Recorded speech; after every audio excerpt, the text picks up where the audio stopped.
Hey, listeners, this is Robert coming at you. I wanted to give you a little bit of a... Hey, listeners, this is Robert. We've got a very special episode for you about our friend Marcus Aurelius, and during the course of the episode, you'll find out that Marcus has a liver condition, but since recording that episode, Marcus has gotten a liver transplant. Actually, he's gotten two, and the second one is doing much better. He's recovering slowly, and I just wanted to let you know as you listen to this, his situation has changed, but looks like the liver will take, and things are going to go well for him. He just has to make that slow and steady progress to get out of the hospital, and God willing, he will be with us for a long time. And now on to the episode.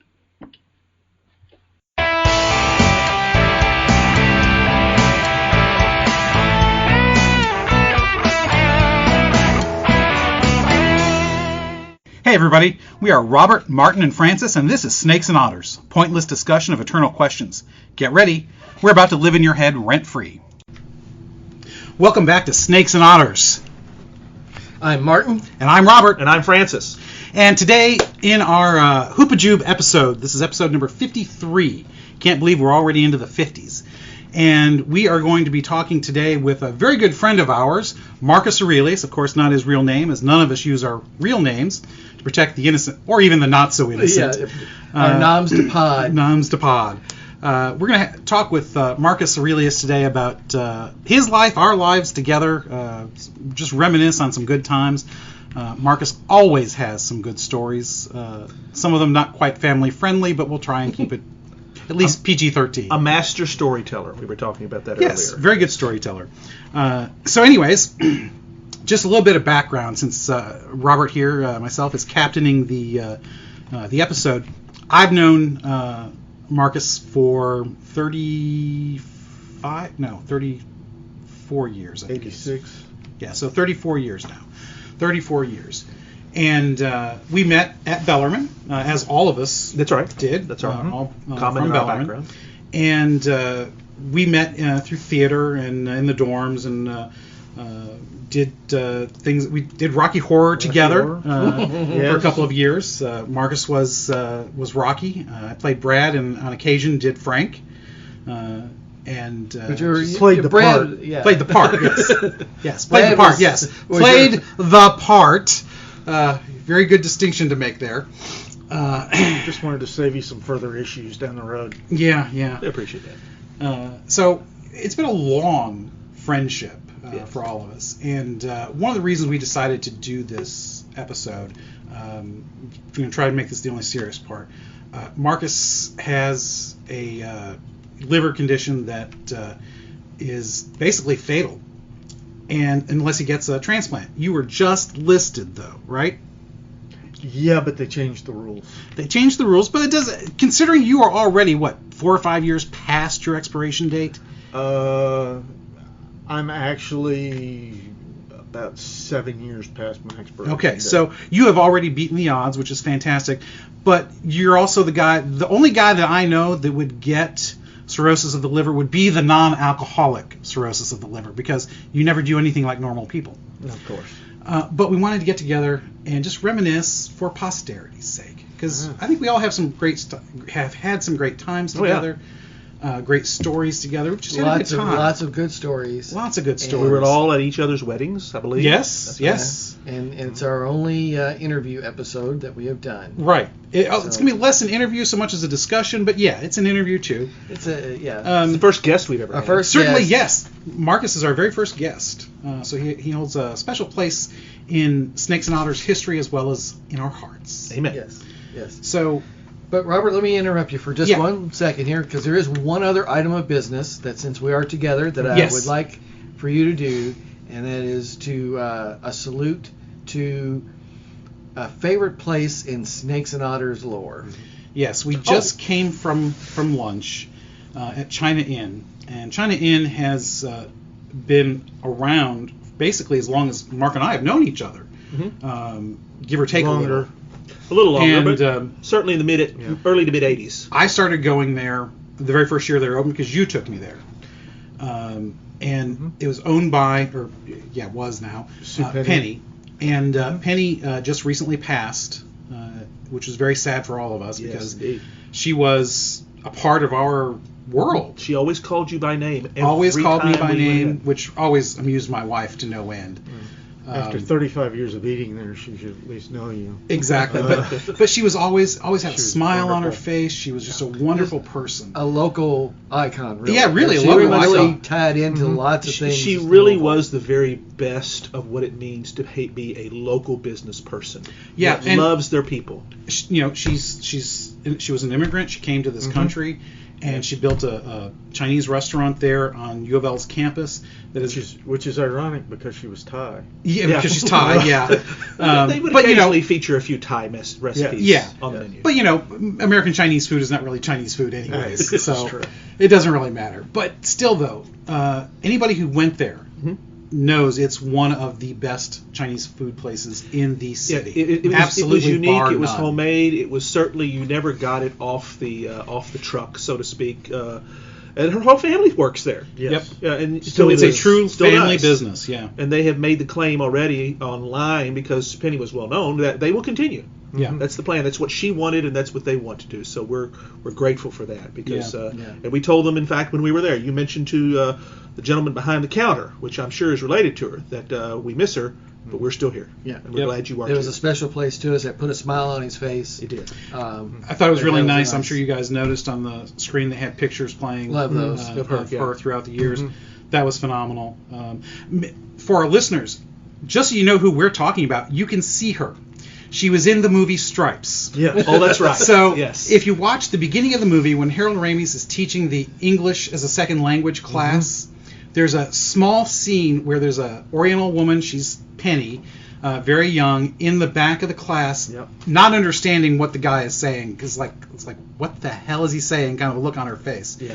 It's a short cameo, but that's her.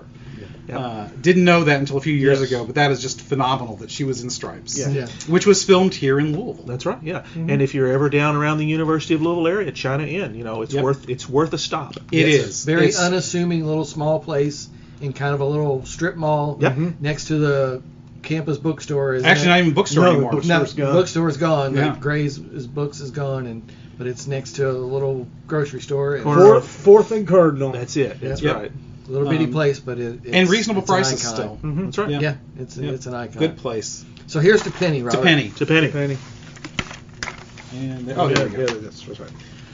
We're actually not doing bourbon today. No, we're not. So we probably should say that. Yes, this is probably going to be our first bourbon-free episode, primarily because Marcus has cirrhosis of the liver. We decided not to have bourbon in front Yeah, of him. that's. I'm used to people drinking. I know, but it's still... I would consider it somewhat rude for us to do that, and it's okay to not do bourbon If once. we can't share, That's it's right. best to abstain. Exactly. Because obviously bourbon for him is life-threatening, and we don't want to do Like that. mushrooms, if I recall correctly. Yes, That's right. sure. He's the only person that I know that I still tell the story whenever somebody does like mushrooms. I said, you're not in the position of my friend Mark because he would crawl up into a ball Marcus. and die. That's correct. Marcus. Yes. Yeah. So, anyways, the other thing I want to point out that we are gathering in defiance of the social distancing that is going on at the moment. Indeed. Here. As we record this, we are in the early days of the coronavirus shutdown of society. Hysteria. That comes. So a word that comes to mind. Yes, And Martin is massaging my thigh. and with both hands above the table. When I I always knew you were talented. I was Magical. I was emailing everybody saying, "All right, are we still doing this?" And my man Francis here came right back with Picard. Oh yes. The line must be drawn here. Here. This far and no farther. That's correct. So yeah, we're gathering in defiance of that. So just in context, normally we don't really say when we are recording stuff, but I just want to give context for this because we're in the beginning of just some crazy stuff. And by the Sports time have this all been actually canceled. drops, who the heck knows what it's going to be like? Right. This might be a time capsule thing. This might be the last episode. And if anyone's interested, contact the gentleman here. I have a 36-pack of toilet paper and a gallon of hand sanitizer that I'm willing to trade for either a Lamborghini, a house on a golf course, or an Earth Roamer. No, yeah. RV. So, There you go. Yeah. This I think is that's fair. This is a fair trade. That's right. No low ball offers. He knows what he's got. Yeah, exactly. I know what I've got, and you need it eventually. That's right. Sooner or later. That's Well correct. said, Marcus. Well said. Yeah, it's just some crazy stuff going on. Of all the things that we have seen throughout the years, I think this is societally, Yeah. this is one of the craziest things. Never seen anything like it before. I mean, in a way, it's weird because I read a lot of post-apocalyptic fiction, and it just so happens the one that I'm reading right now takes place about 5 years after a pandemic had happened. And the way it's described is like, well, he's writing about what is happening now, but he's not. This book was published a couple of years ago, I think. But it's just really weird because most of these post-apocalyptic things, they start out and something happens and society collapses in like 3 days. Well, yeah, and apparently it's going to be a much longer, slower, hysterical slide. Yeah. It's not like the Carter administration. Right. It's not like very, a Carter very good. I like that. Yeah. Although, I don't know, if this goes 4 years, it might seem like the Carter administration. I don't know. I'm hoping we get to call it the blink. The blink, by the yes. time it's done. Yeah. And we just had a blink where there were no much sports. ado about nothing. That would be wonderful, wouldn't it? It's like Marcus and I were talking about before you guys showed up at China Inn. I understand how people are getting nervous about this because if you can be contagious for 2 weeks or even slightly longer before you have something, that's pretty scary. Because when you think about the number of people that if you go to work every day, you go to church on Sunday, you have your kids' activities, the number of people you come into contact with, it could very easily spread wide and far. So I get that. Mm-hmm. The buying all the toilet paper but leaving the dry goods on the store shelves, I don't understand. I think what that amounts to is people just don't know how to. They don't know how to analyze. Like if I'm going to be shut in my house for 2 weeks, what do I need? Yeah. I look at it they as go right to the butts. What you're saying. Yeah. I look at it as the equivalent of the way individuals react to the panic of snow in this region, yes. where everybody needs to make French toast. Yes, because eggs, milk, and bread. Exactly. The first things are gone. Right. Apparently, that's all you can eat. That's all anybody gets. It's an easy thing to analyze. Well, I don't know what else I'll need, but I know I'll need toilet paper at some point.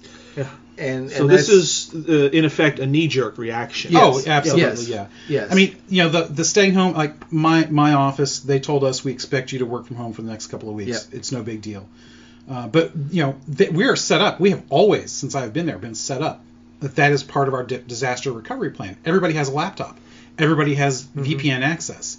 Yep. 99% of the company can do their job from home. Yep. Well, maybe not 99, but probably 90 to 95%. The people who are in the data center, who are actually manning the phone lines for support calls, stuff like that, they have to go in. But everybody else, doesn't matter. We can all telecommute.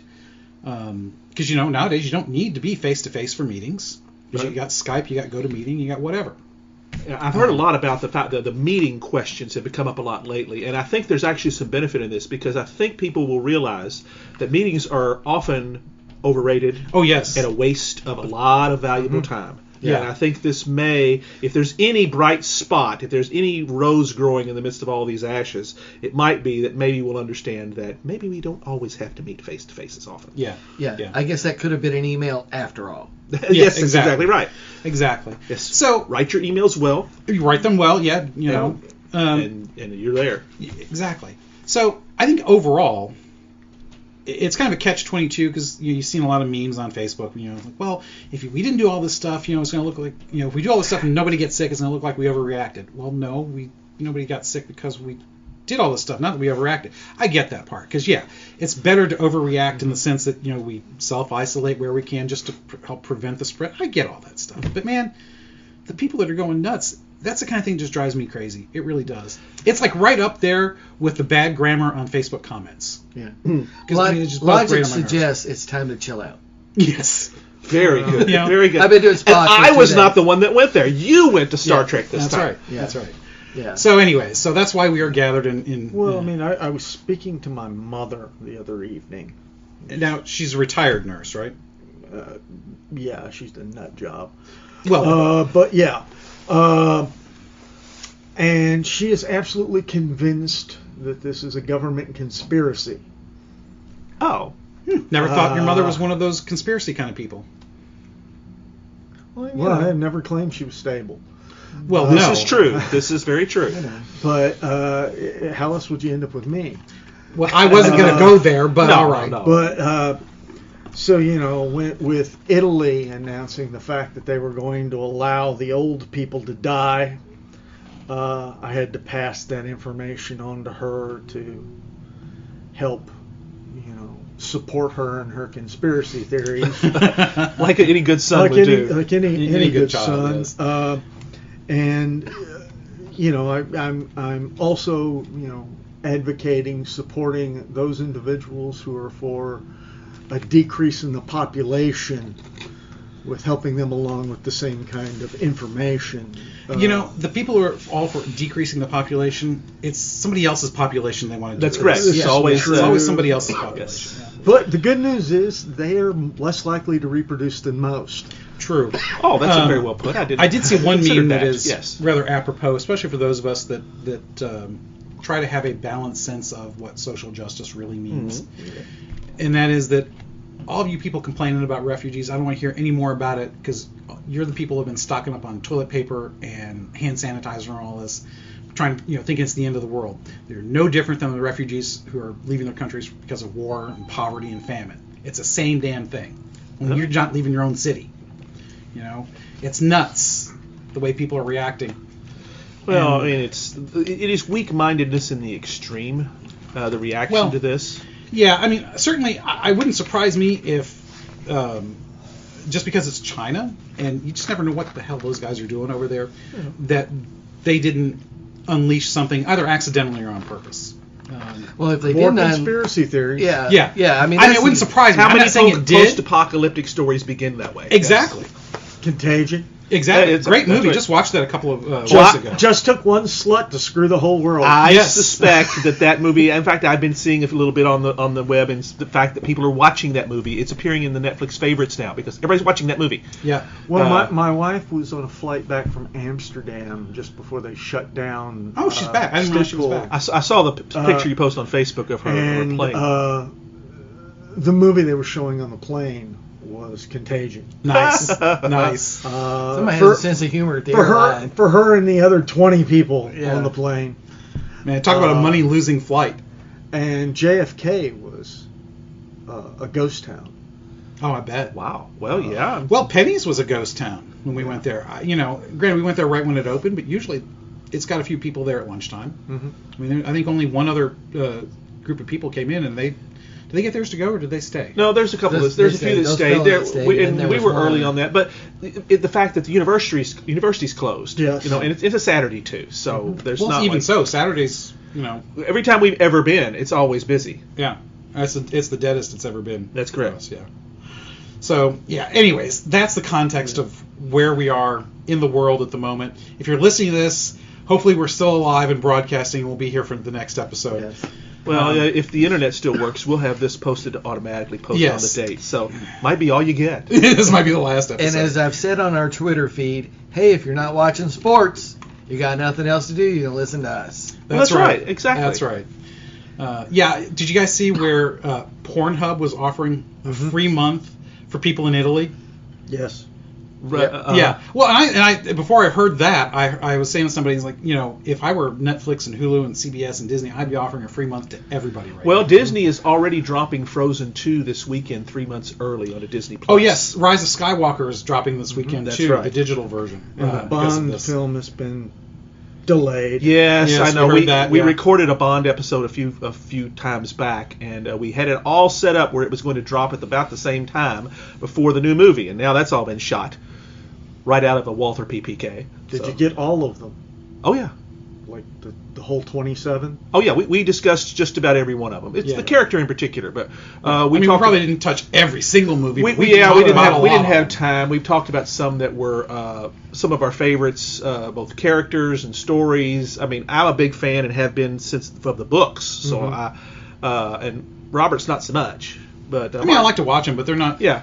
Yeah. I was a big huge fan, and Martin, you were too. Oh, yeah. Back in the day, we came up. We understood that Sean Connery is still the shit in many ways. Yes. Daniel Craig is pretty darn close, and the others, cartoon, Lazenby did a good job. Exactly. George Lazenby was one of my just- favorite movies that they did. It was also the closest they did to the book, Yeah. which was the first book I discovered in my grandmother's closet upstairs once upon a time. One of my aunts had read it when it first came out. Hidden And under a mattress. no, it was on a shelf because it wasn't quite so salacious at the time. It was 1963 when it came out, Ah. but I read that book like 4 times because it was that good. And I there we love go. in the first Casino Royale, the fact that James Bond works for the CIA.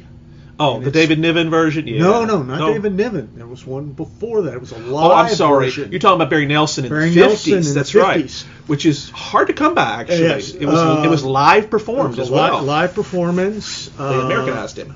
With That's what we do yes, best. Barry Nelson. Barry Nelson was, played. He was the very first. was CIA. Felix Leiter was the one who worked for the MI6, Yeah. and Peter Lorre. Was Lechefre. Lechefre. That's right. Yeah. Which was. I love me some Peter Lorre. Oh yeah, he was really great with that, and it was because Fleming had no money. Yeah. He sold the rights to it early, the film rights, because he wanted some money. So that's how they were able to get that one book. That's why Broccoli couldn't get the Yep. rights for years. That was the first of the Bonds Yep, that's right. And on film. Leonard Maltin did it on TBS many years ago, the first time it ever showed, and I copied it on VHS to actually see it because it was been long out of print. It's probably in the 80s. I've got it digitally. Yeah, it's out there now, and it's not bad. It's not what you expect. No. But then again, the spy genre was nothing then. It was the first. Live television is a genre that has been lost along with absolutely. the theater That's right. in this country. I was watching, just speaking of live television and things we have talked about, and Peter Lorre too. So Arsenic and Old Lace, we did Yes. movies. That Right, was one yeah, of the ones that I talked about. And I was watching something on watching Netflix maybe, I think, and I was looking for something to watch. Oh, here's Arsenic and Old Lace. I'll go ahead and watch this, throw it on while I'm doing whatever. But it wasn't the movie. It wasn't the Cary Grant movie. It was Tony Randall Oh, yeah. okay. from the late 50s, early 60s, probably 50s still. And it was obviously done for television, and I'm pretty sure it was done live. Yeah, most of the time that's what And they were it doing. was those fascinating to watch because, who was it? Tom Bosley days. Oh, played Teddy Roosevelt. Oh, cool. real? Oh, okay. The older brother. the older, yeah. Yeah. And, what's his name? The character of Jonathan, they said he looked like... Boris Karloff? yes, and Boris Karloff played Jonathan in that of version. course, of course, yes. Yeah, so it worked out really well. Which is really, really cool. Yeah. But it was an old play. It's actually It is. long It's a very time. old play. But the art of live television is fascinating to watch because you can tell. Yeah. Yeah. Nowadays, about the last I've seen of that would probably be Mrs. Brown's Boys, which is a popular series in In England? Mm-hmm. in England. I know you watch a lot of BBC stuff. It's actually the part of Mrs. Brown is played by Brendan O'Connell. And his wife plays his daughter in the series. And most of the people in this are all related to him one way or another. And they've done live shows. That's how they started. It was a live comedy routine about this older, lower middle class Irish widower. And it is just wonderful because they do it live. Mm-hmm. And they leave in a lot of times the gaffes. Those are and the screw yeah. ups. It's not the like best All in stuff. the Family or Sanford and Son, which was No, done in which front of a is live cleaned up. audience. Yeah, but no, it's no, still this edited. is still live. This is all the warts that you Yes. got. See, I've always wanted to have been at one of the tapings for like a Mork and Mindy to see Robin Williams live trying to stick, everybody else trying to keep up with him. Yeah. Yeah. Because he was just a master of Improv. Yeah. Yeah. Well, once you mixed him in with later on in that With series, Jonathan Winters, Who's his mentor? Yeah. Yeah. Pam Dauber was just, all she could do to To hang on. hang on and not laugh her ass off the entire entire Oh, episode. Saw a special on Robin Williams where she was on it and talked very fondly about both of them. It was very nice. Yeah. Did she leave out the sexual harassment? Yeah, she did not talk about that. Uh-huh. But, that was back in the early '80s. That was kind of. It was a different type. It was a different time. thing there, yeah. Nowhere near Me Too. So, anyways, I think we probably pummeled that one. Yes. Quite a bit. So, I want to talk about some of the early days. Now, Marcus, you've got. I'm at a disadvantage. You're at a here. disadvantage Back here to the 80s, yeah. because you've got some memory loss. Because again, this is such a Marcus thing. You're in an auto accident, if I remember correctly. 96? 98. 98, yeah. So and some of the medication you were given, is that correct? It caused the liver problem. Caused the liver problem. Right. Possibly, yeah. Yeah, most likely, yeah. Possibly, probably, who knows. So this one thing wiped much of your memory pre-accident. Pretty much everything. And eventually end up causing the non-alcoholic cirrhosis of the liver. Mm-hmm. So that one event literally changed your world, and although you didn't know how much at the time, I'm sure the memory loss was pretty difficult thing to deal with at first. The memory loss and all the other side effects. It is a bit unusual to wake up in a hospital room and not know anyone there. And be informed that this individual is your wife and these are your two sons. Did you know your name when you first woke up? Or was it like all I gone? couldn't tell you. Okay. You were about 31, 30? No. 32. 32, 31, 32, 33. Yeah. 32. Yeah. Oh no, I would have been 31. 31. Yeah. Memory's still not so good. If the math, Yeah. the math is working. So yeah, it was an interesting adjustment. I can only imagine. So I am quite adaptable to situations where I'm at a disadvantage. Yes, memory-wise. Yeah. You can I smile and I can nod. I can fake my way fake your through way a through lot it. of it. But see, the thing is, a lot of people think, well, this is a great opportunity to play lots of jokes on them. But nothing we could make up would be better than what actually happened. What really happened. That's correct. Yeah. That's right. That's- I guess you kind of have to trust us that we're giving it the proper factual spin. I don't think we embellish much. No. we Well, usually- that's certainly Marcus's job. But That's right. Yeah. But when I first introduced Marcus to my former pastor, we started doing some D&D gaming, and I was telling Father about our history, just some of the things, and a lot of it was like, he didn't think I was telling the truth. He thought I was just embellishing, blowing smoke up his ass, whatever. And then, of course, after he met you, and we talked, and of course, got to know a little bit of you, he realized that yes, there's a lot of smoke. You do blow up people's ass, Yeah. but also all the stuff I was telling him, yeah, it was pretty much the truth. Yeah. Because I wouldn't say you're exactly a goofball, No. because that's not appropriate either. No. Colorful is a good colorful word. is a good way to put Yeah. it. My wife. You march to your own tune. Yeah, my wife has deemed it that we are being punished by the universe for having been Hitler and Mussolini in a prior life. Now, I hadn't heard that one. Okay. which one was which? That's what I say. That I don't know. Okay. I was gonna say. Depends on the day, perhaps. Yeah, exactly. Could be. Certainly, yeah, because certainly, especially since that accident, a lot of things have happened.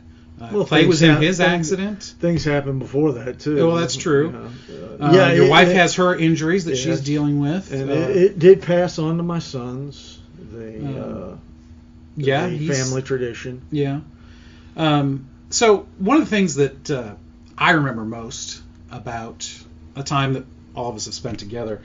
Now, Francis was not on this particular trip. No, I had to work that weekend. Yeah, which is such a shame. Yes, because we still talk about this. I feel as if I were there, because we've told the story so many times. And Yeah. sometimes good stories are just good stories. That's true. They are. And it's really the only good story in my whole life. Oh no, there's other good stories. I'm such a boring person. This is really. I don't want to say the only good story, but might be the best. It's. But you do grow a good beard. Thank you. That's Thank true, you, Marcus. Yes, I have to say, Martin has grown a phenomenal beard. It is so Grizzly Adams. Yeah, I was going to use that word too. It is lush. Grizzly Adams. It is. It's, I mean, I couldn't grow that in 50 years. It's. You could do I'm Santa using it Claus as a filter. with much more. Yeah. And I keep telling you, that is not a filter. That's just catching everything and It's you're just breathing it catching- in. Yeah. But in defiance of the advice that the mask won't fit over a beard, mine's a couple inches down here over the. It is chin. phenomenal. I gotta say, I love it. So, but So- this is my favorite story of time with Marcus, and it's one of those things where he's a little bit of everything. He's a mechanic. Well, he's willing to do anything. He's That's a the- driver. Renaissance He's man, a dare we Renaissance. say? Yes. That's He's what a yes. philosopher, Jack of all trades. philosopher, poet, You name warrior. it, he can do it. Yes, that's very good. That's right. So Nothing he can't do. we decided on a wild hair one year to go to Michigan, where I'm from, because my dad, he never went anywhere. He always worked, because at the time he was working driving a tow truck at my uncle's towing business. And they always used to joke that the only reason my uncle hired my dad was so that he would have somebody to go fishing with him on the weekends. Yeah. Which is probably some truth to that. Yeah. But my dad, since we were all out of the house, my mom had already passed, and my dad, he always worked on the weekends or holidays so that the guys with families who were could do that, because my dad was that way. And so we decided, well, let's surprise him. We'll go up. I need to have some work done on my car. Yeah, Yes, that now was that's the part of it. important part. This is the surprise. Yeah, is that listeners remember we're like 22 years old With no money. with no money, and we're deciding to drive 6 hours in a car that doesn't work.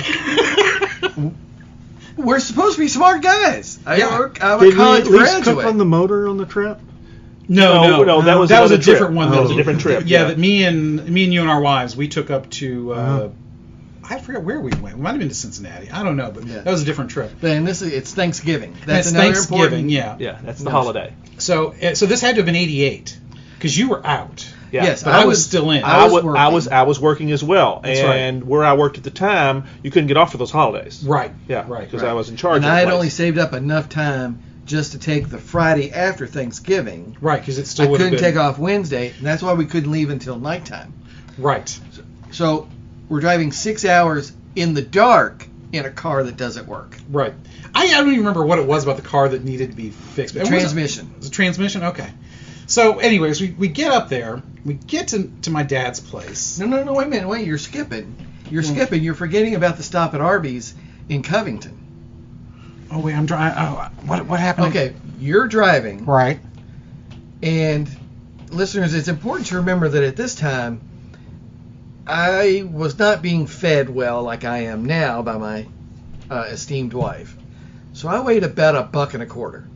That's generous. Yes, Yeah. I remember. Well, And- Marcus didn't weigh much more back then. That's true. So we're in the I'm car, twice which the was bag now. Yeah. What was it, like an? It was like a 79 Caprice or something like that. Yeah. It might have been later than 79, 80, but 81 Caprice. yeah, it something was like that. somewhere around the early 80s. So- Is that the one my wife took the side off of? No, that I think might have been the Nova. No, it wasn't the Nova. It I was a remember the four-door. Nova because we drove over a big chunk of concrete. The yesterday. road- Yes. The roadkill bunny car. It might have been. Might have been that It one. would have been that Yeah, one. Right, yeah. probably. So we stop at Arby's, I think in Covington, Mm-hmm. on the interstate, and we're because we're leaving right after I get off from work. We hadn't even had dinner or anything, and we're trying to back out of the parking space, and we can't get the car into gear. Oh, yeah. So That's right. as being the only one who can't push, I think it was Marcus's idea. Again, he's the mechanic, Renaissance man. Says we can kind of push start it and pop it into gear. It's an automatic in the column. So I have to be the one behind the wheel while you guys push. Only here's the thing. Of course, once we have it in gear, we can't stop to switch back. So now suddenly I'm driving your car, and you two are in the back seat, and you some bitches fall asleep. That's right. We're in Ohio, and I'm going, I don't know where the hell I'm going, but I guess we just stay on the interstate all the way to Michigan. Pretty much, yeah. While you guys were in the back seat. I forgot about that part, yeah. If there'd been aluminum siding on that car, it would have been snored off, yes. Yes. Oh my gosh, I forgot about that part. Wait, That's like great. you're telling me about, what was it, Butter Jesus that's on the expressway in Ohio back then? Well, no, there was it was a version of the touchdown Jesus at Notre Dame, but there's like a chest up, big plaster figure of Jesus with his hands in the air. And it's like white with, and Yeah. then like at night with the lights with on the lights lit up, yeah. it looks like a big stack of butter. Jesus made out of butter, okay. Yeah, it was Sure it Buckeyes wasn't or some crazy Wisconsin. thing. No, we did not make it to Wisconsin on that trip, I can tell you that. So yeah, I forgot all about that part, yeah. So we don't pull into your dad's place until it's got to be midnight. Oh, later than that, I'm Yeah. sure. Yeah. Midnight on Wednesday before Thanksgiving. Right. And so he's not even there. He's So not at home. first, I'm thinking, well, he's probably at the station. Yeah. Nope, that wasn't it. He, unbeknownst to us, Because we didn't call. because we didn't call, it was going to be a surprise, That's right. had driven to the old family homestead in Kentucky. Passed along the road. Quite possibly. Who knows? We may even have stopped at the same Arby's. I don't know. And so we went up there when he comes down to Kentucky. Now, it's not in Louisville. It's in more on the other side of Frankfort, between somewhere over in Breathitt County, wherever that is. 'Cause honestly, I'm not exactly sure where that one sits. He was going deer hunting or something, wasn't it? No, I don't. Well, he might have been. I know that he was down here with a couple of his brothers. Yeah. And they were staying at the place that used to be the family home. Yeah. And it's on one of the rivers. I can't remember. But there's a little dam not far from the house. Used to love as kids. We'd walk over to the dam, to the locks. It was really cool. I just, as a kid, loved that. Used an outhouse there. It's the only place I can remember having to use an outhouse, because literally the plumbing indoors did not work. Oh, joy. Yes. But anyways, yeah, he was down here, and so when we get there, we're like, what are we going to do? The car needs to be fixed before we can come home, and we have no transportation while we're here. And very little money, because we were expecting to be fed. Because we were expecting to be fed, and I was going to borrow some money from my dad. So it ends up, my uncle Russ, he was on the business. And it wasn't just towing; they did body work and stuff there too. We took the car over there, and he worked on the car for us. He got it taken care of while we were there, which is great. And he gave us money to eat and have gas on the way home, so we managed to get back to Louisville. But while we were there, we had one of the best times. We had to scrounge for a place to eat on Thanksgiving, so called up my sister, and she was gone somewhere, either to her husband's place or wherever. Called one of my cousins that had always had, and they weren't doing anything else. So finally get a hold of my aunt Juanita, and that's my mom's sister. And finally she says, well, we're not doing anything really big, but you guys can come on over here. And so we end up eating Thanksgiving with my aunt over at her place, and which is good dinner. We had a good time, I think she thought we were a bunch of stupid idiots, but because we kind of were. Well, if judged objectively, yeah, I can see why she might say and that. Of course, she was not close to your dad's house. Well, closer than where if we had gone a few years earlier, if we were still out in the Brighton area, would have been a lot closer. It would have been a lot farther away. So yeah, she was in St. Clair Shores at the time, and so prior to this. I know Marcus has to listen to a lot of this because he doesn't remember it. But so the car. Yeah, because that's the setup. We got to remember that the aunt's not next door, and we have no transportation. So my dad. Apparently, we had transportation. Yeah, we had two forms of transportation. We used both. That's right. So my dad's car was there, and now think about this. There's the three of us, and the car is not that big, so plus even Bob. though we were plus Bob, well, that was later. That was later. Yeah. because that was when we went to Rocky Horror in the camper. So, Marcus is 6'3" or 4. 6'2". 2. I was thinking it was okay. 6'2 3/4". Yeah. Okay. So that's already kind of long for a Lakar, and there's not much room in those things to begin with. And Marcus goes out, checks it out. Turns out that the tail light's not working. There's other stuff wrong with it. Horn doesn't work. Horn doesn't work. The tail light. He rewires the damn thing and finds $2 underneath the steering wheel, which is why the horn wasn't working. And so that was our gas money. Yeah. Now in 1988, $2 would have bought you probably 4 gallons of gas. Which was half the tank. Yeah. 3 gallons. That's half the tank. The Lakar. Yeah, a Renault Lakar is about as big as this card table that we're working from. Exactly. Just a little bit. Just bigger. a little bit bigger. Yeah. I think Jolly Green Giant used it as a on a little Hot Wheels track. three lug nuts on each tire. Yeah, 3 lug nuts on each tire. So Mark is driving. Mark has to drive because it's a stick. It's a stick, and none of us can drive a stick. He's the only one who can drive a stick. Yeah, it gets. Yeah, if you think it can't get any worse, it can. Yeah. It can. That's sad. I know. But that's I know. like, this poet, warrior, Renaissance man, mechanical genius. He rewires the tail lights and the brake lights. And I'm sure he and had makes parts the left horn over, work. because that's the thing about you. Whenever you put something, tear something apart and put it back together, there's always stuff left You over. have to increase efficiency. Yeah. Yes, there's always a better way to put it together. That's right. For So Marcus. we go, and the best part about that drive to my aunt's was the getting off on the exit. Right, because you're in the front seat because it's your job to navigate. Yes. Pre-GPS. Yes. And I'm in the back seat. Holding on for dear life. Yes, and Marcus is driving, and So we're getting off, and it's like right here, but we were going kind of fast, and Marcus didn't realize how sharp the curve was. And honestly, I wasn't thinking about it at the time because, It is what it is. It is what it is, yeah. Yeah.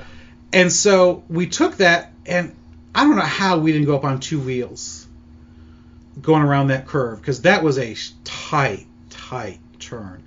I mean, we were throwing ourselves over to the passenger side trying to keep weight. A bit of drifting. Yeah, a bit of drifting, yeah.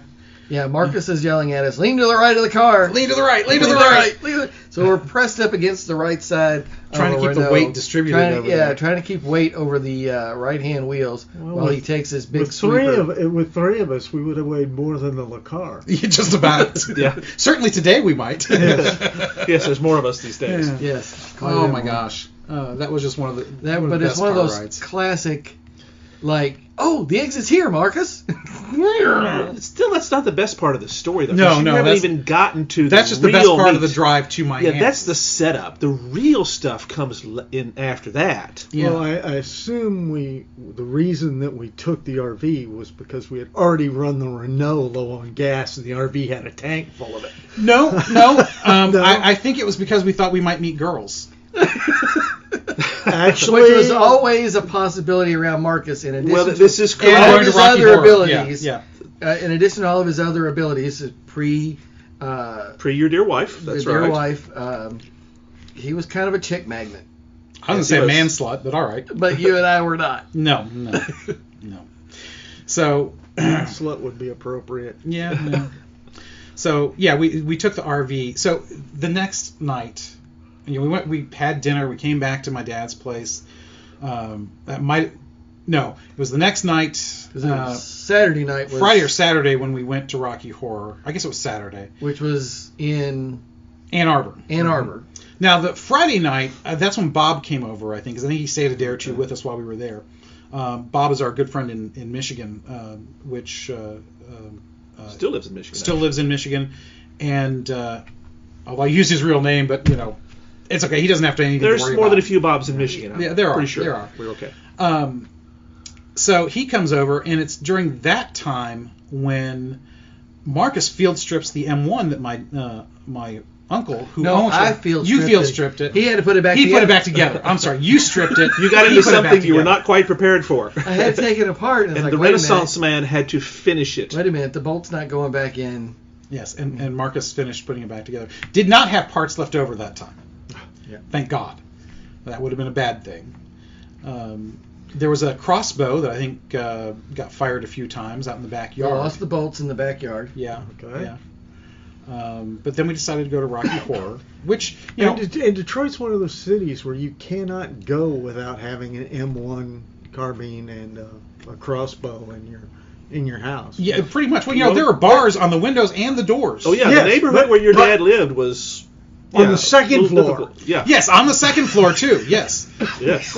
Yes, it was so bad. Actually, even though my children only recently discovered that my wife and I lived together before we got married. This is before I became Catholic, when I was still pagan. Sinners. I know. Oh my God, you should have seen the reaction when they found out. They can't do math? None of them were conceived before the wedding. Oh, okay. This is true. Yes. We were married in August. The first child was born in July. There was not an 11-month gestation. Okay. So, anyways, their minds were totally blown when they found that out. Yeah, I might have paid money to see the look on their I've faces. never Yes. thought about that, but Totally blown. yeah. Because I refused to. I told my wife, I was like, I'm going to tell them I didn't touch you for the first year after we were married. And, she would laugh, but, it went on until they were, not long before we moved into this house did they find out. So it's been not more than 3 years ago. So anyways.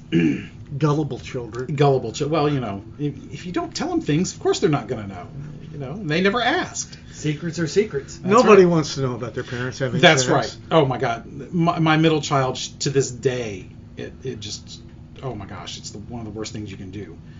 Is to talk about us being intimate together. It's like I've never understood the idea of people having birthday sex. Let's have sex to celebrate the fact that my parents had sex. Yes, it does set the 9 world months kind of prior to turning, this. doesn't it? Yes. Yeah. No, my youngest will still yell, "Y'all need Jesus," and run between us. If we even give her a smooch in the living room. Nice. He does the save room for Jesus too.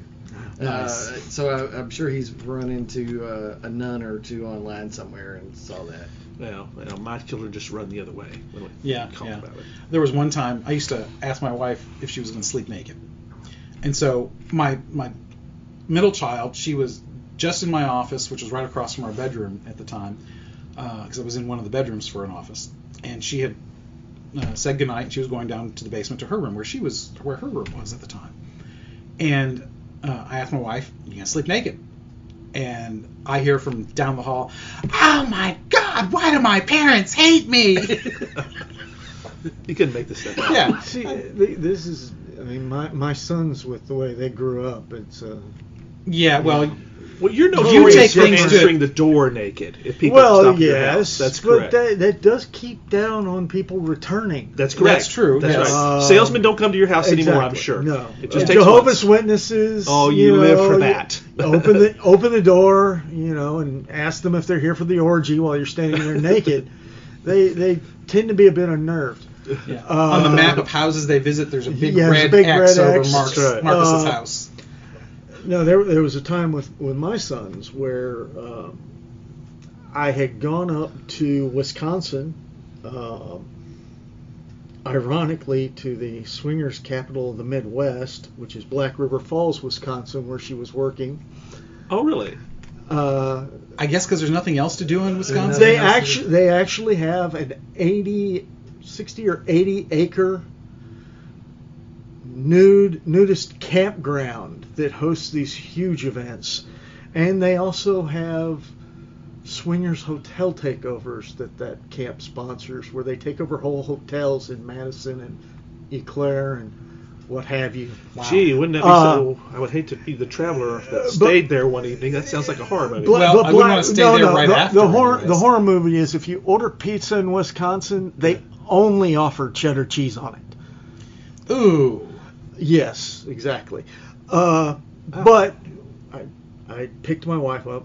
This was a 10-hour deal going up and back. Yeah. A little bit more. And when we arrived back, my oldest son was rather perturbed.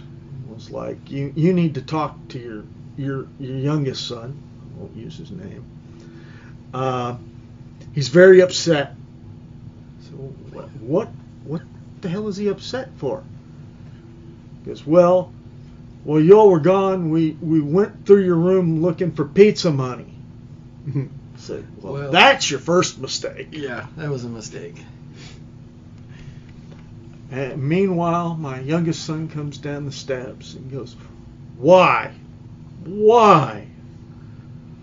It's like, what? Why do you need a remote control vibrator and a ball gag? Whereupon my first response was, your mother's a screamer.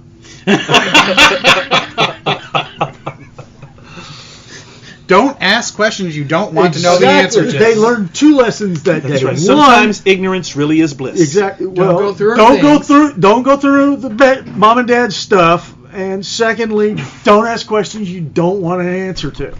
So much for the family-friendly rating of this episode. That's true. We may not drop the F-bomb, but we are certainly well beyond PG-13. Yes. Oh my god. No, it's still PG-13. That's true. That's true. Just the images are not. We haven't beat the hell out of each other yet, so there's no violence. No violence? Well, you're the one talking about your wife sleeping naked. Come on. Yes, exactly. You already broke the No, I naked asked part. if she sleeps naked. This is true. You if she's planning asked on it. about it. Yes, that's right. Yes. It was theoretical. Yes. Yes, it was my way of propositioning her without being direct. Yes, that's right. It's very subtle, very nuanced. Did it work out for you? Not nearly as often as I would like. So that's a pretty good story, but we didn't really let Marcus tell the story. We told it for him. Well, that's because he doesn't That's 'cause remember I the don't know story. story. That's the part that sucks, because some of the best stories he doesn't remember. Well, So we have to. Now, I know you've heard them often enough. I have indeed heard a lot of them. Yeah. So we got to finish telling the Detroit story, though, because Yes. the best part is to come. That's right. I'm surprised we went off the rails down the rabbit hole, which That's what we do that anyways. anyway. we do. So the best part is to come. So after I think we were playing. We were doing we were doing the thing that night with the field stripping that M1 and the crossbow. I think that was back when we used to do the game of tag with the guns with the rubber bullets. Yeah. And I think we were doing something like that, because I remember you Possibly. diving down the stairs from the second floor. It's some kind of sneak attack thing, which as much noise as you made, I don't know how it was a sneak, but and you were like covered up in a sleeping bag or something, and you used that to slide down the steps, anyways. But that's the only real memory I have of that particular night, beyond the This is the similar weapons. to the way we used to use water guns in Yes, the dorms. exactly, Where we would hunt each other in the dorms It's same with kind of our thing. water guns. We yeah. annoyed the crap out of that secretary because we had a lot of guns with the suction cups at the end. Yes. And shooting them at the whiteboards in the computer lab in the basement made a lot of annoying noise. And Yes. she came and slammed the door on us that time. Yes, I remember that. So the Saturday night when we decided to go to Rocky Horror, our good friend Bob came out to Detroit from the Brighton Novi. Brighton, because he wouldn't have been in. He wasn't at Novi yet. He wasn't at Novi yet. And we decided we were going to take the RV. Well, because all 4 of you can't fit in a car. Because all 4 of us were not going to fit in that car. And if we That too, did, yeah. there is, because Bob is as tall as you are. Yeah. So, and there's no way that we're going to pick up any girls in a Le Car. Oh, like the RV helped. Well, it was better than a Le Car. You got to admit that. Well, we weren't thinking of it as He takes what you can get. 4 dudes in a camper is kind of a creep show thing. Yeah. we didn't really think of it that way. Yeah. We Well, decided you it's know. like, hey, it's a party van. No, it's a creep show. If this old folks RV is rocking, don't come a knocking. Exactly. So, Grandma and Grandpa are in the back. so we take it, but none of us were willing to drive the darn thing. So Marcus has to drive Yet again. because we were all too nervous to drive the damn. Because it's big. I mean, it's not like Big. like a 30-footer, but I mean it's not an RV. It wasn't a car. No, it's not a Le Car, and it wasn't one that was built on like a heavy-duty truck It's frame. a Class A. Yeah, I mean, it's it was like a 24-footer Class A. I mean, it was good It's size. Like a hunter. Yeah, because that's what your dad used for. Yeah, right? yeah, Was took it to hunt. hunting, yeah. So it was good size. So we're on 94 going to Ann Arbor. And Marcus has both hands on the wheel, 10 and 2. White knuckled. Holding on to that steering wheel. So I never seen you look more intent driving a vehicle. So we take it, we go to the show, we have a great time. Yeah. And we drove it back. Midnight Rocky Horror. Yeah. In Ann Arbor. We didn't pick up any girls. Probably Marcus would have done much better if we hadn't been there. Yes. But still, we had a great time. Drove it back, put it back where we found it. Then, come to find out later. Yes. Years later. It wasn't that, but it was later, but it wasn't years. No. My brother gets a hold of me. And it's probably after I had graduated, and or maybe when they came down for graduation. I don't know, because that would have been the following spring when I graduated. Yeah. And he wants to know, or maybe he asked me at Christmas time. I don't know. He asks me, he says, "Did you guys, when you were here, did you take Dad's RV out?" I'm like, "Well, yeah." Mm-hmm. "Well, you son of a bitch! I got blamed for that." I was like, "What? How would you get blamed for it?" Well, according to my brother, a good friend of his who has now passed, ratted out my brother, saying that he saw my brother driving the RV in this little town called Whitmore Lake. We had lived there for a while. It's right between Ann Arbor and Brighton on US 23. And I'm like, we weren't anywhere near Whitmore Lake that night. Because he ratted him out for the night that it was gone, too. That's the part that's so freaky. He got ratted out for driving the RV in a place we didn't go, even though we were driving it that night. So, and my brother, my dad was all over him over this, and my brother's like, "I didn't take it. It wasn't anywhere near the RV that night." Didn't believe him. So finally, and I thought this was hilarious, and it was, because it's the kind of stuff my brother would happen to. Mm-hmm. So finally, I tell my dad, and this is before my dad dies, because he died in '94. And I tell him, "Oh, you're just saying that to put up for your brother." It's like, no, it was us. He never believed me. He went to his death thinking my brother took the RV that night. My brother is still mad at me over that. That was 30 years ago. That was 30 years ago. Oh my gosh, it was the fun. I mean, because I was the good kid. Well, yeah, you were the youngest. You would never. You were in college, way down here. You just wouldn't do that. Yeah. Well, and my brother, he was always except that time where I borrowed his morals. Well, there was that, but you didn't borrow. We swapped them. We swapped. Is that it? Yeah, we swapped them. But it didn't last long. I don't think my morals can. Well, doesn't mean I don't have my morals back. He was just pointing to something on my wall that somehow ended up in my possession from Bellarmine. Mm-hmm. Anyways. Plausible deniability. Statute of limitations is certainly passed by now. Marcus is the got a chair master. around here, I think, that was in my dorm room once upon a time. Oh, that's long gone. Oh, yeah. That's long gone, yeah. Yeah, Well, so is the couch, where you would often stay over in my dorm room. Oh, okay. Many, many times. With that ratty old couch that we had in there. Yeah, Well, I had a the table, ironic too. part, from what I understand, is and I had a dorm room at Bellarmine that was a private room. You had a single, yeah. A single. Yeah. That apparently security kept going through it, trying to find stuff that was stolen, which is ironic because all the furniture in it had been stolen from Bellarmine. But they never found that. But they never noticed that. Yeah, there was only one security guard at Bellarmine that was it was cool. It was Ray, is what the black guy he's the only black guy on campus, I think, at the time. But he drove that RX-7. It was orange, I think it was. I don't remember that. He was a cool guy. It was back before, because the company it became Mazda, or it was something, or it was Mazda and then became something else. The brand was Datsun to Nissan. Datsun to Nissan. That's So it probably would have been like a Datsun 210 or a it was a Datsun 280Z. It might have been That's that, yeah. it. That was the sports car, was the Datsun 280Z, and then the Nissan 300 and all that when it got a little bit. Yeah, I think it was it was back when it was still Datsun, yeah. But anyways, he was a cool guy. That was a cool car back then, Yeah, too. it was. That was... Yeah. He was That the only was- security guy that was worth anything at Bellarmine. I always I'm try to almost- stay away from security guards most of the time, so I- I don't know. I'm- I don't remember him. I'm really surprised that the squirrels didn't actually take over Bellarmine. Well, it wouldn't have been difficult, that's for sure. The squirrel stories, I'm sure there are plenty of. There was the exploding snow squirrel. Mm-hmm. There's the squine floral. Yes. Oh my gosh, the so many things that we did at Bellarmine that if our God bless us, there are a lot of gullible people in the world, and we like toying with them. that's true too. If Bellarmine was just half, because I got to think, small Catholic school-ish, Catholic-ish, it had to have been milder than, say, a Big Ten university. Yes. I can't imagine what going to school at one of those places would have been Eastern like. in the 80s was considered one of the top party schools Yes. in the nation. Yeah.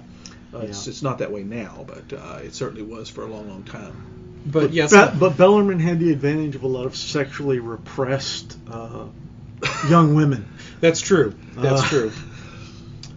Catholic grade school, high school kids, yeah. Even if you lose your memory, the plaid skirt still works. It's burned into the deep psyche. Yes. Yeah, it's Now, like remember- it's like most things Catholic. Once you're Catholic, you're always a Catholic. Amen. That's exactly right. That's true.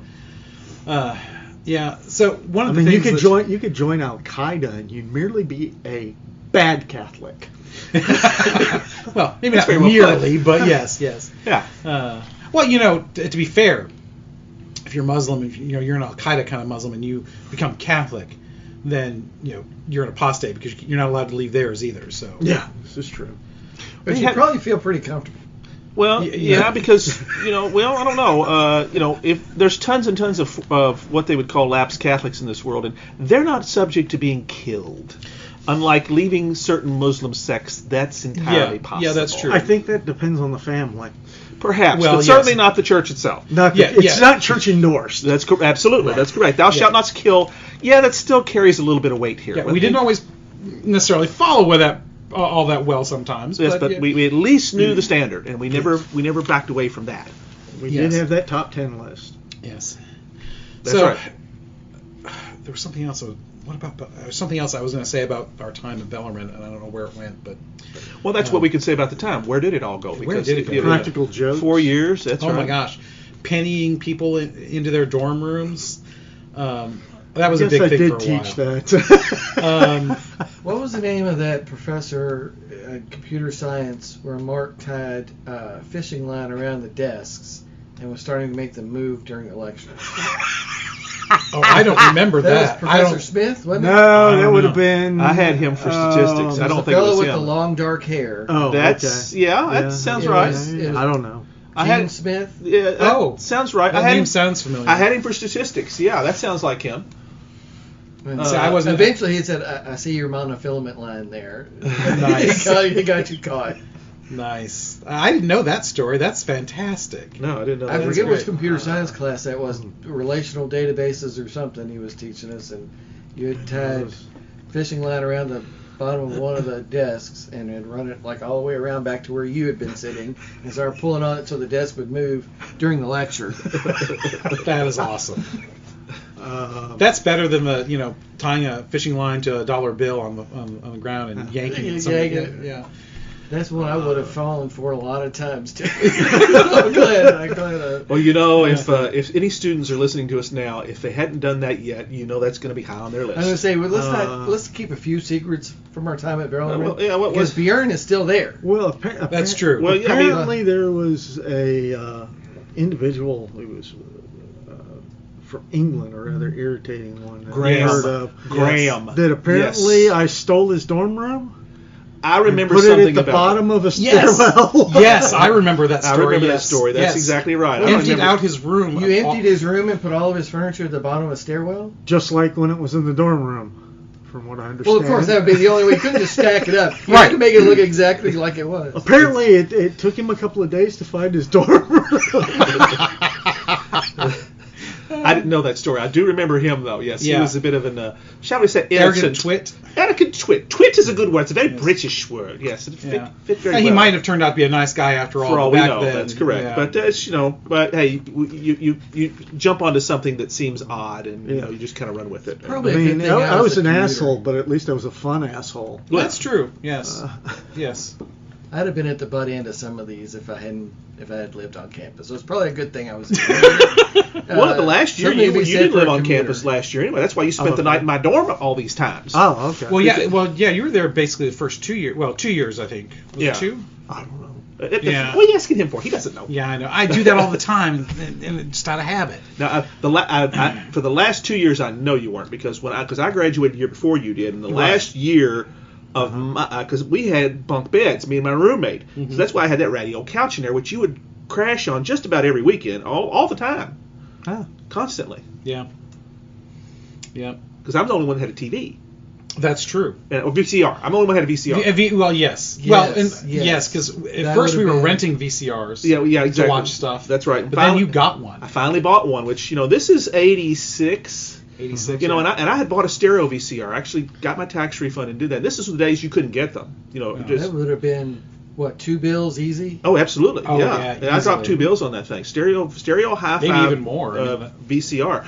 And I rent the heck out of those movies. I mean, the first movie we ever rented, you guys remember this, Excalibur. Yep. Well, Excalibur. Yeah, it's one of our favorite movies. That's the first one I got because I didn't see it in theaters. I mean, it was only at this point it's only 5 years old because it came out in '80.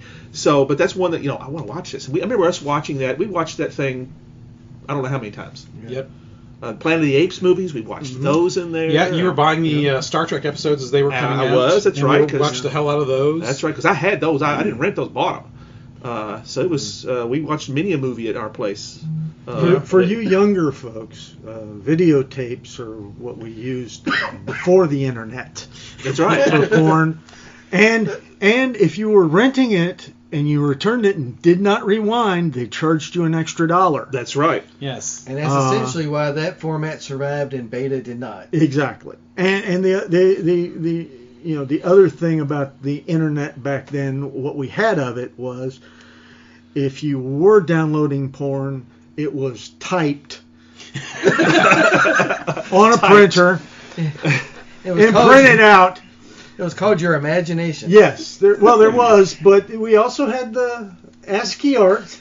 Yes. Well, that was early. Yeah, Yes. you could. They're very, very different in those days. Yeah. We didn't do any of that stuff. Yeah, at other episodes, other Snakes and Otters we've done, we've often, and certainly in prep, maybe not so much on the show, but we've talked about how the world has changed in our lifetimes. Very much so. I'm pretty sure in one of the episodes we did talk about, I think our generation has seen the biggest shift ever in society.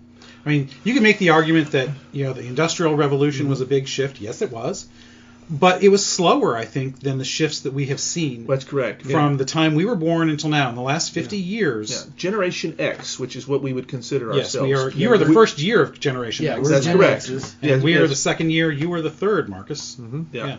And so it's we're definitely not boomers, although that we could be taken for that, I suppose, from millennials that don't know. Yes, because They don't make a distinction. Yeah, That's correct. To them, anybody older than them is a boomer. Right, which is definitely not the And case. if they're that annoying, just replace all the phones in the household if you still have them plugged in with rotary dial phones and watch them poke at the buttons. Oh yeah, absolutely. Oh yeah, rotary phones. Yeah, there's a way back there. Party lines. My grandparents were on a party line. You were Right. not allowed to don't answer the phone if it's not two long rings because that's the lady up the road. That's the way we had it growing up as kids. I saw a phone booth the other day outside of Gary, Indiana. On Like the a real freeway. phone A booth? real phone booth. Like a Superman changing his No, clothes. not the Superman, the shield and what have you. Yeah, thing. with an Okay, actual- yeah. more like a kiosk. Kiosk kind of thing. Yeah. Right by the tollway, the toll booths. Wow. I guess you got to be able to phone home if you don't have the toll, right? I guess. I mean, in Detroit, they used to have emergency phones on the expressway, like every couple of miles. I don't know if they still do because I haven't been up there on the expressways in a while or noticed. Great for prank calls. Yeah, sure. Of course, now that's the thing. Now we carry our phone with us, and that's just one of the many changes. The irony is we used to call people up at random and hang up on them 50 times, and now we're terrified of robocalls. Right. Well, yeah, you would call people in their homes with a prank call. You say, hey, is Mr. Walls there? Mm-hmm. There's no walls here. Well, who's holding up the roof of your house? Slam, stupid stuff like that. Yeah. At one time, there was no caller ID. Well, that's right. Right. You could get away with that. Yeah, it's just, to me, it's fascinating, the changes that we have seen and how it's affected us. I mean, I went to school in Bellarmine to study art. Mm-hmm. Ended up not doing art as a profession, and actually added business as a major, and now I'm in computers. I do databases for the most part. So I didn't do what I thought I was going to do, and now my life is entirely technology based. Although I'm surrounded by physical books, so I still like the analog, but just everything is so different. If this coronavirus had happened when we were in college, probably wouldn't have been as big a deal. One, because I believe it was called AIDS. Yeah, I believe it was. Yeah. Well, you're right. And we didn't know anything about it. That's right. Well, and it was scary, because you thought anybody could get it. Mm-hmm. The risk factors weren't as well known early. That's right. Early. Yeah. But, This is prior to condom use in the world. Yes, or at least as rampant as it is now. Yes. But, it's amazing some of the things that we have seen. We talk about that trip to Michigan. We would never think about doing that today because, one, we would have called ahead because we're adults. We were adults then, but maybe not mentally. I was going to say, it does show. I think you're making some assumptions there. I said not mentally. Okay. If not mentally, yes. We would not have had to worry about how to get someplace because we would have had the GPS on the phone. Yeah. It's just. Well, there's no such thing as a car either. There's no such thing as a car. So there are some blessings, I suppose. Yeah. Some people listening on this podcast are thinking, "What the hell's a car?" Google it. Google it. Renault car. Yes, it was actually one of the most made fun of vehicles in the mid '80s. It was Yugo. very gas economic. Yugo was a little later, but you're right. Yugo, yeah. it was kind of the same thing. It was the most piece of POS that you could buy because they were cheap. The Pinto. And prior to that, it was car. a Pinto. That's correct. The AMC Pacer. The Pacer. That's right. Which Pacer is a fun one. I liked it. It's the American version of the Le Car, which was made in France. Yeah, but there's nothing like a car that has one door 10 inches longer than the other one. Well, and that wraparound glass. The wraparound glass. Yeah. I loved those things. My uncle had one. 70s and 80s you could fill that with unique water decades. and host a killer whale. There's a lot of stuff that in the 80s was very unique that we didn't get, that didn't stick around. The music was very, very different. Music was better. Yeah. Well, it was. Because I think record companies didn't know what would sell. So they say, whatever, put it out there. Well, in the 80s, you had MTV. And then they figured out what would sell, and then that's the only thing they'll make now. Right, yeah. Taylor Swift sells, so everything must be Taylor Swift. Well, that's She's like the Borg. That's like if these generations now saw a Pinto with a flame job that goes from the back to the front. The reference would be totally lost on them. Right, well, that's right. That would be a great paint job on a Pinto, wouldn't it? I've got a picture of one of those. Oh, that's awesome. Okay, I think we've probably pretty much covered all of the Detroit trip as well as we can. There's so many good stories with that trip, though. It's we could do 3 or 4 episodes on that whole trip. It's just a shame you don't remember most of it, Mark, or if any of it. Now, Martin, I think there's something you were really interested in talking about today. Yeah, we were kicking around a lot about cars, and we mentioned Marcus being this awesome mechanic that brought a Renault car back to life. But I know he has a special interest in a vehicle that I find fascinating, and that's the old International Harvester stuff. Yes, International Harvester pickups. I've got a 1973 3/4 ton Travelette. It was at the time the largest production pickup truck ever made in the U.S. Beautiful truck, 174-inch wheelbase, and with 12.5-inch wide 33s and an automatic with the posi in the back. It'll still light up the rear tires. I had one time where we were in Seattle, and I got on a weird hill, and because it's got 4 gas tanks. 4? 4. Yeah. It holds 100 plus gallons. Yeah. Okay. So we were on this really steep hill, and the tank that I was at, it just didn't work out, and basically it was the equivalent of running out of gas. Well, we had a tow truck coming to pick us up, which was a Ford F-450 pickup, who decides he's going to just lift us up, using the rack on the back of his, and where he quickly found out that the one thing that he was not going to be able to do once he was moving was steer. Apparently, you have to have those front wheels touch the ground. Yeah. We had the same kind of thing happen when I had a rat get into it and chewed up some of the wiring, and it died on the I-64. I'm assuming you mean the car and not the rat. Probably both. Yeah. But Louisville Metro sent one of their big tow trucks to come to pull us off to the side of the road, off the freeway. And it was the same thing. The whole time we were driving, my oldest son and I were in the vehicle, and the nose of that huge tow truck kept bouncing up off the ground as we're going down the freeway. Lean forward! Lean forward! But yeah, that's Sully, which I love. That one's an irony in itself.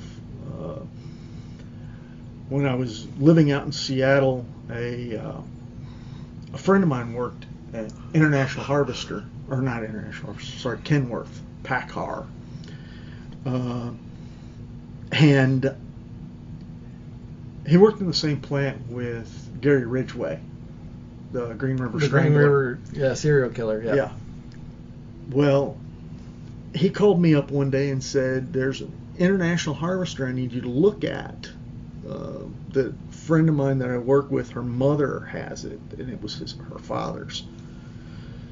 Apparently, this individual drove his best friend, the dad, drove his best friend to buy this huge truck. And they made an arrangement to where when the friend was going to get rid of it, that the father was going to buy it off of him. And he did. And immediately almost sent it in to the dealership to be completely redone. New engine, axle, $16,000 worth of work. Oh my Lord. He picked it up, had brand new headers on it, had picked it up, drove it from the dealership where he had the work done back to the house, which was maybe 10 miles, parked it in the driveway, and took ill that night. 3 months later, he was dead. He never drove the truck again. Well, the mother would go out every day. This was her husband's dream truck. She would go out, turn it on, start it, and cry. And Sure. well, someone had been coming by harassing him. He wanted to turn it into a monster truck. Oh. That's just wrong. So my friend asked me to go look at this truck, and I'm thinking, I got nowhere to put this. I've got a condo. I got nowhere to park this thing. Right. And he's like, well, come out and look at it. So I went there with my sons and him, and I looked at it. It was in good shape, brand new motor and everything. And I was like, as I'm leaving with my friend, I was telling him, like, I can't. First off, I don't have money set aside for this thing. Maybe $1,000 in free cash right now, but my wife would kill me, and I've got no place to put it. We know your wife too. That would Yes. not be a pleasant thing. Yeah, that's not an exaggeration. It's a miracle he's lasted this long. Yeah, it is. The next day, I got a call back from him. He was like, "Bring your grand. We're going to pick it up." Really? Yes. Which we go over there. Now, mind you, this truck's been sitting for 3 years. Well, but it's been turned over. Yeah. And but we're going to, because it's got no license or anything, we're going to put it onto a trailer behind. I can't remember if he was driving the Ford C600 cab over or not, or what it was we had that we were going to pull it with. And it's a tilt bed trailer. So tilt the bed up, start running the truck up it, and nose of the trailer goes down just as the rear wheels are hitting the back of it. The only problem is the back of it didn't come up. Oh no! It turned into this nice U shape. You broke the trailer? No, it popped back into shape. Fortunately. So we had to start it and drive it with him running behind us the whole way back to his place. And I've had probably 18 international harvesters by now since 2001. So the past 20 years. I've seen you have a few. And I've got a few now. There's a 1947 International Harvester panel van that was a military ambulance. And you have all of these at your place? Yeah. Well, no, he doesn't have 18 of them at his place. No, now. I was going to say, I've been to your place and I don't recall seeing that. Over the years. Here and there, in and out. I've had some that I've had as short a time as 30 minutes before somebody offered me a lot more cash than what I paid for it. Which, as we now know, Marcus has a price. Yes. As most of us do. Except for the only one I really don't have a price for would be Sully and Miss Scarlet. Miss Scarlet is my 71 International 810. Is that the one with the hard top that you remove? Yes. Yes, that's the one she's red. Driven in with you. She's they only made the model for 1 year before it became a Scout officially. Yeah. She had 304 out of a triple axle dump truck that was in her, V8, which I switched over and had to put a new motor in her. Dual exhausts with flamethrowers that come out the sides, right in front of the rear wheels. Mm-hmm. Flamethrowers. Independently controlled flamethrowers. Of course. Does wonders in traffic. Oh, I guarantee it's like the parting of the Red Sea when you fire those puppies off. There was one time we were at a movie theater in Bellevue, which is across the lake from Seattle, and I went with my younger son to a different movie than my wife went to with my older son, and ours let out first, so we're out in the truck, and I thought it was them coming out. So, to get my wife and son's attention, and this was middle of the night, fired off the flamethrowers. Oh, Lord.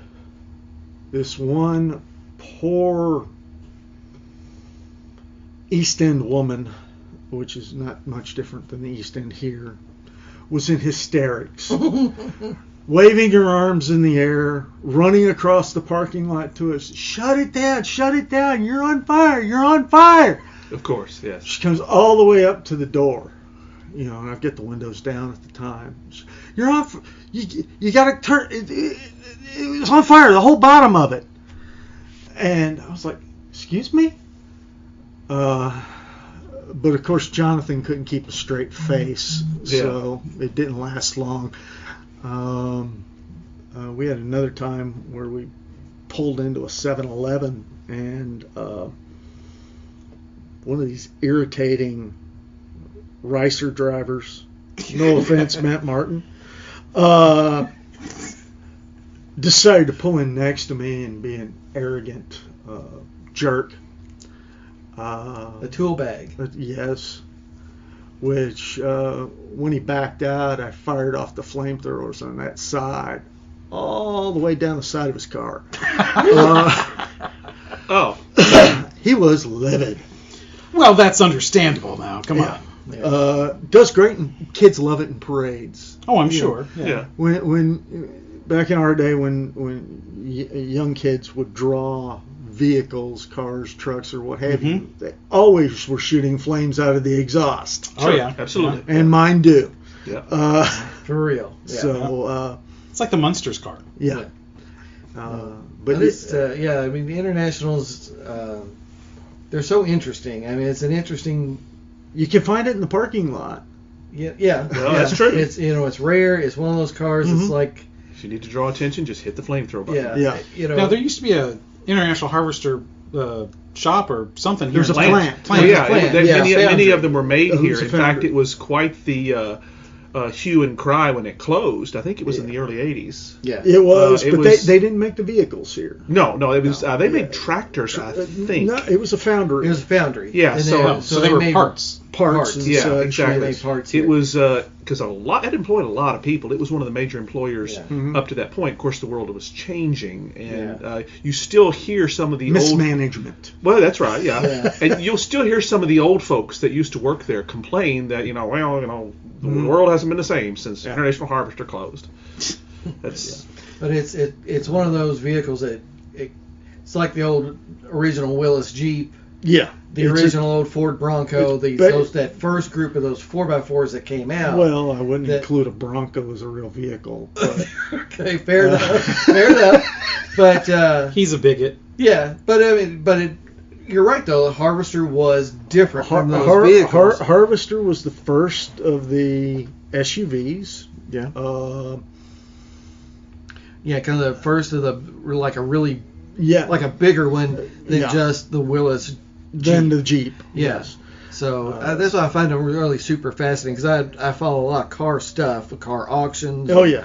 The rebuild shows on TV. That's the reality TV that I watch is guys taking cars apart. Top Gear. And and the things that they have nowadays are basically throwaway. They're not meant to last. There's an ungodly amount of plastic in them. Yep. Yeah. Computers, Yep. which is ironic, being the technology individual that I've always been. That my preference is to have something with points in it. Well, there's something to be said about a computerless car because it's something you can work on yourself. Yes, absolutely. Yeah, the days of being able to do your own work, they're gone. Yeah. I mean, beyond changing your oil, if anybody even wants to do that anymore, and It's too much changing trouble, your fluids, and nobody, you're just not set up for that stuff anymore. Yeah. It's just it's yet another way that the world has really changed in the last 15 years. Yeah, back to that theme we keep coming back to. Yes, we didn't talk about this before we started this show, but the tagline for this show is pointless discussions of eternal questions. Oh, okay. So our discussions may be pointless, but they're always about deep philosophical stuff. Yeah, we Well, always I mean, come back there somehow. the other thing that those older vehicles with points have that the vehicles that they that are produced nowadays don't have is each of them has a personality and a soul. And you don't have that anymore in vehicles. We drove vehicles where you talk to your vehicle, you name them, Still do. you encourage them, you care for them, and you develop an attachment to them. Well, for us, the first vehicle was a big rite of passage. Yeah, first It of was, all. absolutely. I don't know how much that really is now, because like my I don't girls, my oldest, she didn't even get her license until a few years ago, and she, several years after she could have, 'cause she just didn't need to drive. Yeah. And my middle child, my youngest daughter, she got hers when she could, and it's a big deal for her to be able to have her own vehicle. But I mean, she didn't pay for it. She sort of did, but it still came from us. But it just doesn't seem to be quite the same for us, for them as it is for us. It meant freedom because, maybe because we had to go places to be with friends. Yeah. Nowadays, they do it all on the internet. So there was no virtual in our time. And our phones were still attached to a wall. Right. So I mean, you didn't know if somebody was available to do something until you went over to their house sometimes. So yeah, cars and for us that's are different. And we didn't care as long as it ran. Yeah. Right. Look at some of the pieces of crap I have driven. Nowadays, it's like, oh no, you can't drive that. We need to get you something safer. Yeah. Right. I mean, back in the day, we wouldn't have cared if it was like a Flintstone mobile with no floor in it. Well, true. Had one of those. But it's because the Chevette. It was made of steel in those days. Had wooden floorboards. It was more metal than plastic. And yeah. It was there was you talk about safety. There was some truth to that you are encased in something that's a little bit mightier than the plastic that we get nowadays. My first car was a 77 Nova with a 350 two-tone hardtop, and it was awesome, although the sound system in it was awful. It didn't have much at all. I mean, I replaced that 2 or 3 times because I didn't have any money. They weren't as safe as you think, though, because but if you hit something, you were bouncing around the inside of it. True. That's true, well, yes. But if you had the opportunity to get that Nova again. I dream about that every once in a while. Oh my gosh, I want another. Same with you. I had a 77 Nova and I want one again. That is my dream car. What's yours? No, I would not want mine again. I was driving my mom's 76 LTD 2-door hardtop with a 351 Windsor, and I drove a 76 LTD. You couldn't really get up the street without the car basically choking out and dying. So mine ran like the wind. It was. I loved mine. The only thing I did not like about it was it had no air conditioning. That's correct. No air conditioning. It did have seatbelts. Oh, but we had something that they also don't have nowadays. Handles to roll down the windows. Oh yeah, handles for the windows and wing windows. Yes, well, that's true. I don't think that Nova did that I had, but no, I know my dad's because those were did. only in the doors that had a hard shell all the way around. No, right. Mostly. My Nova did have the hard all the way around. I do remember that. Nova's mostly, I think, it did have wing windows. Yeah, it did. It's been so long. It could be, yeah. It's very possible. Love that car. My next one was also a car that I liked the look of, but didn't run very well, and that was my dad's '82 Ford Fairmont Futura. One of those bronze where it had looked like it had the carry handle across the top where they had done that. Bucket seats, console. That was kind of a big deal. That was like the first cup holder cars. Bucket seats. Oh yeah, that was a big deal. Bucket seats used to be such a huge selling. And I never gear shift in the floor. That was huge too. Bench seats are so much more convenient and fun. Oh, absolutely. Yes. Yeah, well, you could get 3 people in the front if you really wanted to. Of course, kinky. Well, there are ways, yes. But that. By the way, a number of you younger folks were created on bench seats. I suppose possibly mathematically that would have to be the case. Yes. Probably to Marvin Gaye. Or Al Green, or Barry White. Barry White. Oh, Barry White, Motley yes. Crue, Motley Crue. Motley Crue on occasion, Yeah. You got to move forward to the 80s. This is true. We still had back still seats. had that. Yeah. That's right.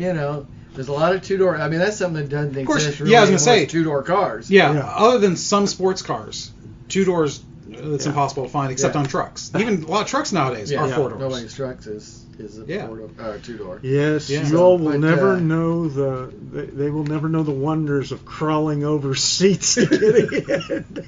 Oh my gosh! Full seat up and so this car, it's a bad memory because I worked at a Kmart in Shively. Yes, that's a bad memory in itself. In and of itself. Just and close. I was driving this car, and it you could start it up and back out of the parking space and start up the aisle of the parking space, and it'd die. Start again. So what I used to have to do to keep it from dying in the middle of Dixie Highway, which it did. Dixie Highway, as it's known, yes. You sit at the light to leave after your shift, and I would get halfway out into the middle of Dixie Highway, and boom, and it's just dead. It's flooded. So I used to try to warm it up by driving up and down the parking lanes of the Kmart. Because the employees all parked way out. So one day I'm doing that. I'm driving up and down the aisles, and I'm heading towards the last aisle to get to the light, and I notice there's a police car behind me. Want to know what you're doing. Want to know what you're doing. Oh, yeah. no, it's much worse than that. Oh. So, turns on the lights, stops me, get out of the car, hands on the trunk. So, I'm a shaggy-haired, skinny white kid in a blue jean jacket and Chivley in 1987. So you look like just like every other kid. I look like every other, and I mean, this is serious. This dude's serious. Because my friends are watching from the door, and they're like, after they're telling me the next day, like, he had his hand on his piece. And he's wanting me on the hood, on the trunk of this car. And turns out somebody had just robbed the Dunkin' Donuts wearing a blue jean jacket. He wanted his donuts back. I think it was the Dunkin' Donuts that was up the street in Chivley, or some other place. Krispy Kreme. Maybe Krispy Kreme, or I think there was a Dunkin' back then, somewhere on Dixie. Mm-hmm. But there I was, driving basically erratically in the parking lot and wearing a blue jean jacket. So eventually a call come over the radio that it was somebody else, and he took off. I was like, well, no apologies. That's why I hate this car. That'll do it. Yes. Yeah. Wow. So here I'm telling the story again, though, and the idea here was to have Marcus tell stories. Well, yeah. That's the problem, though, when you get the four of us together to talk about the times we've had. A lot of it he doesn't remember, and we get off on so many rabbit holes. Well, I mean, stories are stories. Like I say, if they're good, they're good. Let it roll, brother. Let it roll. Car stories are always awesome. Yeah. Too. The great thing about all the stuff that we've talked about, though, is every bit of it is true. That's the part that is fun. You're correct. I don't have to make up stuff about my adventures with Mark, because the truth is fun enough. Well, this is true. So I have one more car story. Okay. Marcus doesn't remember this one, but you will. This is another Rocky story. Oh, I know this story, yes. Now, you're going to drop the F-bomb on this one? Because you did in real life. In real life, just pause in between. Dramatic effect. That way you can bleep it out. You can say F. Yeah. So we are hanging around after Rocky Horror. Mm-hmm. I don't think you appeared in the cast, Robert, that night. No, I was not in the cast at that time. Marcus appeared in the cast as Rocky. I was, for a number of years, Rocky. I played Rocky on stage at the Vogue Theater. Which rest in peace. Rest in peace, that's right, not there. I mean, the building's still there. It's something else now. Which was left me in a particularly interesting situation of being seen by hundreds of young ladies every time we had a showing with wearing gold lame underwear. Yeah, it's one of the reasons why you became a man slut. And being the sex symbol that I was back then. Because you could ride a skateboard too, and I could ride a skateboard. And that was to me that was like levitating, because I was a very clumsy young man. I would fall off on level ground without the skateboard rolling. But Marcus could run the skateboard down the aisles of the Vogue Theater. Yes. Leap onto the stage in gold lame underpants as Rocky Horror, the creation. So this is after the show. Marcus has changed back into actual clothing. And which probably wasn't much different than the gold lame underwear as far as the flashy thing. Yeah, that's about all. And he was sitting on the stage with two young ladies. Yeah, I thought we were chatting him up outside. I think we were still inside. Okay. I think we were inside. He was on the stage. We were chatting him up. And for some reason, we had come back down where he was.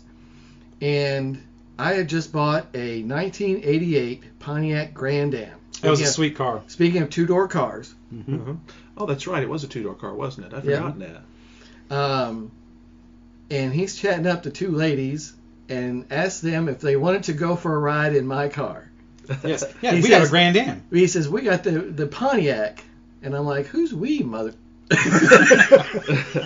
I know how this was going to end up. 3 guys and 2 girls Mark was going to end up In the basically back. with both girls, and I'm going to be driving him around while he's chatting that girl. So I'm like, yeah, who's we? So there you go. That's another great car story. Yes. Yeah. Yes. And that's so Mark. But Marcus. how did it end? I mean, you didn't go. No, I but- think We might have gone somewhere and had like food afterwards. I Probably don't home. remember. But Joe's. not with the girls, though, is what I'm saying. Well, no, nothing ever came out of that. Yeah, okay. Yeah, It's no, important to make sure the story's got their ending Well, to it. at least not that evening. I don't know. I don't well, know. we didn't. Marcus Yeah. may have. I think I remember seeing them a eventually. couple of times at the show, but I don't know if anything ever happened with them. But they were cute. They were real cute. They might have been a little young for us too at the time, but of course, when you're a man slut like he was, I don't think that mattered. They were of age. That's really all. Well, yes, They yes. got into Well, it's movie. important to mention that. Yes. Well, it's Kentucky, but still. Yeah, that's correct. Yeah, That's but right. still, 15 will get you 20. That's right. 15 will get you 20. It's not like Arkansas where, anything goes, but Especially if they're relatives. yeah, especially if they're relatives, yes. No offense to anybody listening from Arkansas. So what else about them? What is it about International Harvester besides the fact that they are freaking tanks do you love? Because they are tanks. It's a tank, but I like the fact that, like myself, they're obnoxious vehicles. I never really thought about it in that way. But that makes perfect sense. Perfect. That's almost cosmic in its irony. It's good to have a vehicle that suits your person. Exactly. That is very true. It's difficult to do these days And- because they are yeah. generic appliances. They are. And No, I having, should having agree. something with a V8 monstrosity the small Scout, for example, has a 33-gallon main tank and a 15-gallon auxiliary. I have actually paid. Well, it was that one. No, it was the Travelette. I once paid $500 in cash to fill it up most of the way. And the Scout, I paid over 200 once to fill it Okay, up. them one with the 100-gallon tanks. Wait a minute. that one's the 100 gallon. Yeah. But with dual exhaust behind that V8 with cherry bombs and flamethrowers, and it's one of those things of you can literally drive through a parking lot and just the rumble off of that will set off every car alarm. And I never tire of that. Well, of course not. I mean, No. it's your own tank. Yeah. Again, it's just such a unique thing these days. Well, I mean, that's true. That well, is a uniquely American style of vehicle, too. It is. And most of the things nowadays, they're lifeless, soulless pieces of plastic. Well, it is very true that certainly line wide for most brands, as well as classes per brand.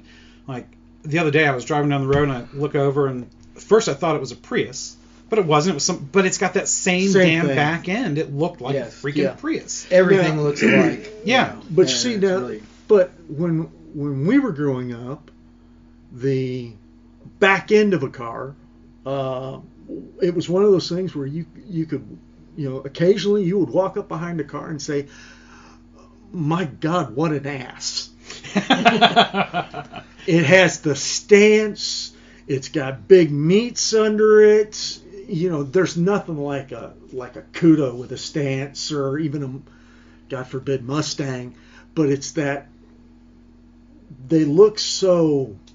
Yeah, like a Monte Carlo with nice meats. Yeah, I mean, exactly, and jacked in the back with a rake to it. Yeah, the mid-'70s Monte Carlos, that was real car. That was the thing. Cars were unique. Yes. You could tell them every apart. car was different. Yeah, You and could they were tell them apart. modifiable too in Yes. distinctive ways, which that's not Yeah. possible at all. Yeah, the only time you really had a hard time was when you had Ford and Chevy. They had Ford and Mercury, and then you had Chevy and its various brands where they would just change the nameplates.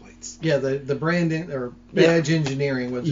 But Yeah. cars were different. But You could the tell them line to apart. line, model but to now model. everything looks alike. Yeah, You it can't does. tell It's like a great example. That's I drive Fords, and I'm happy with my Focus, my Focus and my Foci, and I really like some of the larger vehicles. But when you look at the Focus or the Fiesta, which is the smallest one they make, if you look at the Fiesta hatchback to the Focus hatchback, to the hybrid, the C-Max, to the Escape and the Edge and the Explorer, it's a progression. It's the same profile as you go from the Fiesta all the way up.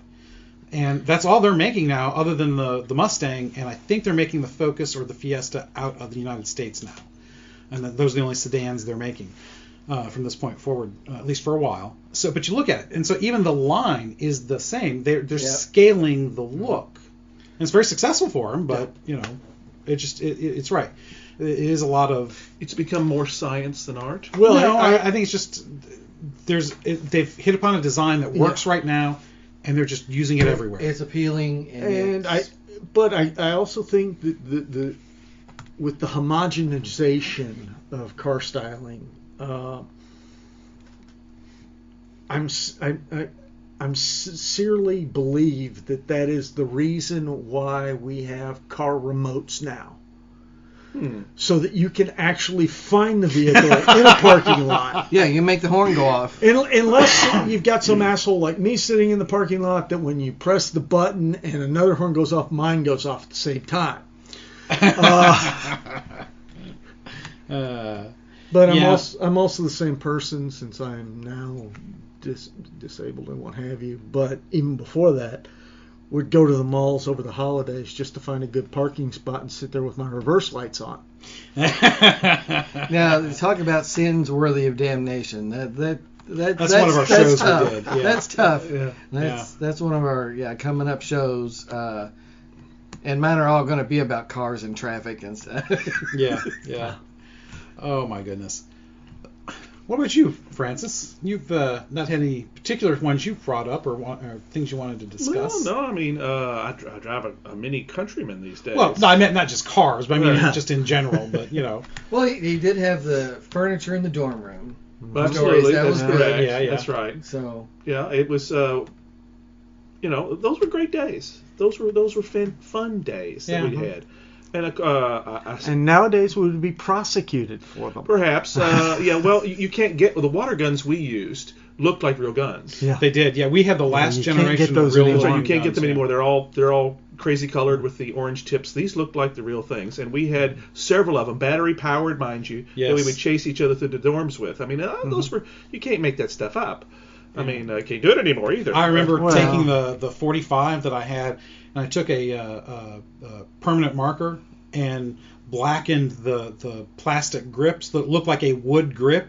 Mm-hmm. From a fair distance, it looked real. It really did. Which was kind of part of the appeal. But nowadays, I remember we had some Uzis that were battery powered that really would shoot. That's the one I had. I had a mini Uzi that you could buy these at the Toys R Us at the time. Yeah. And I went and I didn't have any money, mind you. Also a store that doesn't exist anymore. That's right. I mean, not in this country, but they still do outside the U.S. Well, yeah. I mean, you guys remember the Toy Stories? The toy stores. There were Children's Palace, Toys R Us, KB Toy Stores. I don't know if they were here. Thornberry Toys was a local toy store when we were growing up. Here, that was all over the place. They're all gone. Thank you, Amazon. Well, yeah, that's pretty much it. But for those of you looking for jobs, it does give you an advantage. You can always use any of those companies that has gone belly up as a reference and explain away prison terms or anything else.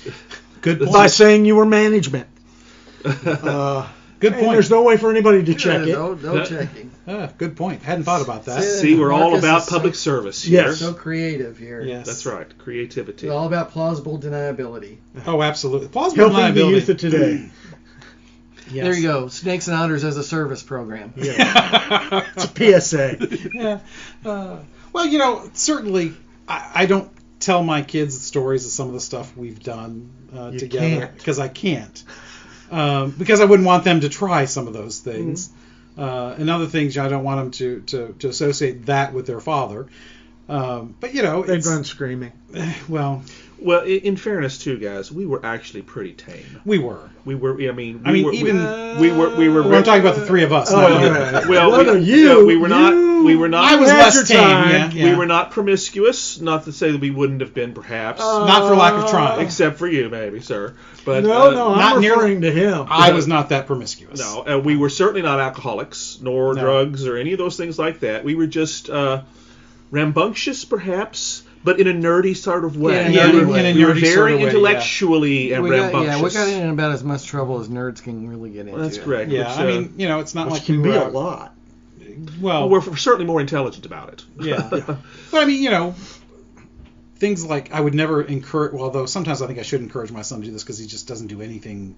He just doesn't take any kind of, I won't say risk, but he's sitting there playing his computer games all day, playing Xbox and what have you. Go outside, enjoy Yeah. yourself. Hey, speaking of that, that's one thing we did not talk about. You guys remember Malibu Grand Prix and the Gauntlet 4-player Yes. that we would go to often. $10 of quarters and play all Yes. afternoon. Or with evening. With Yeah. 4 of us. You remember that. Well, you don't remember that, of course. Yeah. You were there. Yeah, you went on some of them. we had- Rob went on some. I That's right. own all of that at home. So Well, of course, exactly. But there was something about 4 guys going together and Yes. trying to defeat the monsters, standing up in this video game arcade, which was so 80s of us. Yeah. It was Yep. a fantastic time, and various people would come and go. You and I were probably the core that always went. Yep. And others would, because it's a 4-player. Times. Went Oh, at yes, least- yeah, yes. he went several times. Yes. Different folks would go, and it's whoever was around that could scrape up Yeah. $10. And $10 in the '80s was a lot of It was a lot of money. Yeah, Yeah. we couldn't do it that often. You could live all weekend on $10 just about. That's right, and we would get and 'Cause blow you, it. you could put 5 of it in the car and drive all weekend. Yeah. Yeah. But we with $10 a quarters with that game, we'd play for 3 hours solid. Oh, easily. Yeah. It was pretty awesome. We Yeah. couldn't. Our hands would hurt. That's why we would stop. So don't tell me about your video game hands, millennials. Yeah. We invented the whole Yeah. thing. But the difference being, you played together. That is exactly Yes. it. Yes. That's what was so cool about that game, is that it was a cooperative game, and But you all had to be in the same place. you had to be right next to each other, and you had to learn how to work together, because if you try to go off on your own, the screen's only so wide. You have to stay together in order Yes. to work If one through. guy got trapped. Oh, it happened. And it happened. Because, it's a maze. So if one guy goes off on his own, he could get trapped over in the corner while everybody is off in the opposite direction. And they'd all have to move Together. so the screen Would move. where he could get out. Because right. there might not be Which any is openings. actually one of the better memories of that Yeah. game, because we would do that all the time, and each of the designers were actually pretty clever. They would have it where each character that you play is different, with different strengths and weaknesses, and it's only together could you do certain things. Yeah. And that was kind of it was one of the first cooperative games, long before any of the console games that we have now, where you're doing all this online. You're actually doing it. It's not a third person. It's you're above everything, watching the maze from above, and it's really awesome. We had those were some great memories. Absolutely. 8-bit rendering, Yep. Absolutely. vector. Father, former pastor, he's got the Gauntlet game. It needs some repairs. It doesn't work right now. I gave him the joysticks to repair. Did that. you? He hasn't done it yet. He's been kind of busy with the move. But yeah, we played when he first got it. We played the hell out of that thing for a while, and it was great. Yeah, it's brought back so many memories. Amen. Yeah, even when we play Xbox games over at Father's, because he's got big widescreens he's set up. We always play games that are cooperative. Yeah, that's right. And Those are the for a best. while he had tried it. A couple people upstairs and a couple people downstairs at the rectory. Nobody liked that. Yeah. Until he moved 2 TVs into the same room. Now he's got 4. Everybody gets their own big screen television. Some priests have way too much time on their hands. And didn't take that vow of poverty. yeah, he is a diocesan priest, did not take a vow of poverty. Although we were joking about it. He said, sometimes I wonder if I'm going to stand before God and have to answer for things like all of these televisions that I've got in all these rooms when I could have spent that money on feeding the poor. It's like, well, that's a valid concern. Did you feed the poor at all? The answer is yes. You're probably okay. Well, Probably. actually, with the children mining the minerals and stuff for the electronics in it, he probably did feed a lot of the It poor. probably did, yeah. Yeah, probably. I think I may have mentioned something similar to this. Well, a lot of poor people, they got work because of this. Yeah. Well, children specifically. Yeah, children specifically, yeah. So, but we play games in the same room and cooperatively. Don't like the head-to-head against each other nearly as much. Because it's more about hanging out. We've done that a few times. Yeah. We have smoked each other a few times doing that too. It's never as fun. Just doesn't work as good. It's more about getting together. It's like when we were doing the D&D with the guys, me and Marcus. He and I had never really done D&D before. Did you do it before in the 80s? Yes, you did. Okay. I remember, because you were far I know you more went advanced. to the game cons, but yes, the that's gaming right. con here in town, but that's not but why I went to the But that's not why you went down. Yeah, I know that's not why you went, but I know you went to them, which is really funny because one of Father's his best friend growing up, was at some of the same cons. Yes. Father were at some of the same cons you were at. They just didn't go to the same events. Different thing entirely from Yeah. their viewpoint of things and Yeah. what apparently I was there for. Yeah, you were there for what we would obviously expect you to have been there for. You slut. Yeah. He's the only person I know I can safely slut shame.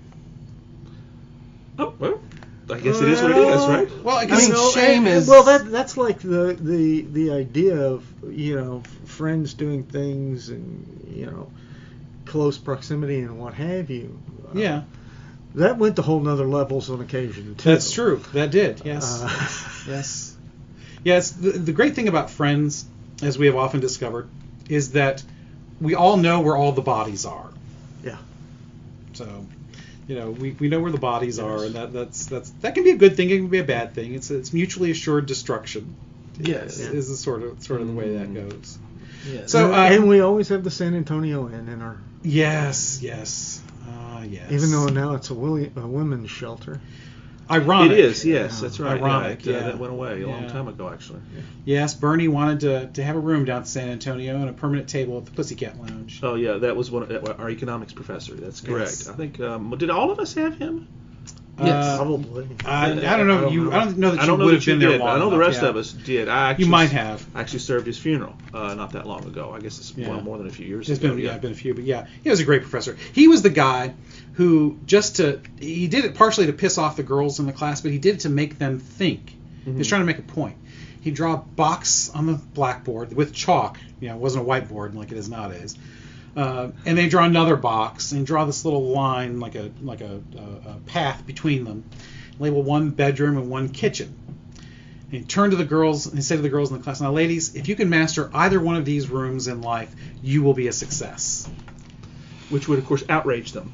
Oh my God, the outroar! That's He'd right. have been suspended these days. Now he would have been fired in a heartbeat. He did that to try and he was trying to make a point. Say, don't be this. Yeah. Because the world will try to make you this. Yeah. And if you're not careful, you'll end up this. Yeah. Don't do the this. nuance was usually lost At first. The smarter ones usually got it eventually. I had him for 2 classes. He did it in both. So that's how I know he always did it. Too, yeah. That's same here. Professor Bernard Thiemann. Yep, Bertie Thiemann. Bernie Thiemann. Yes, right. Yeah, he was great. He was a great professor. Economics professor. And I had him pretty sure I had him once for something. I had him for macroeconomics and I had him for economics of business. So I had him twice. Yeah, he was a great guy. He really was. Yeah. We all have certain teachers, professors, mentors in some fashion that are formative to us for whatever reason that connect with. And I think that is one of the great, to be truly educated in life, you've got to have something of that in your background. Yeah. To say, this The person mentors. taught me. I learned. I still remember years later those classes. That's when it works. That's I'm when sorry it's you done can't right. do that, Marcus. Well, but that applies not only to school education. Oh, yeah, but To life in general. to life in general, Absolutely. and as a parent. Sure. Kids nowadays, they can't cook. They can't work on a vehicle. Well, to be fair, I can't either. Well. Yeah. I can do more than my They kids. can't do housework. They can't. They can't fix things in a home. Oh, okay. I know some who actually can't change a light bulb. Which is God save us. Which is kind of That's depressing. Well, I can only say that is the fault of parents. It is. I know I have failed my kids in certain things. Well, the age of the helicopter parent certainly has its own consequences. This is true. And that's Yeah. kind of what we're talking about here is Yeah.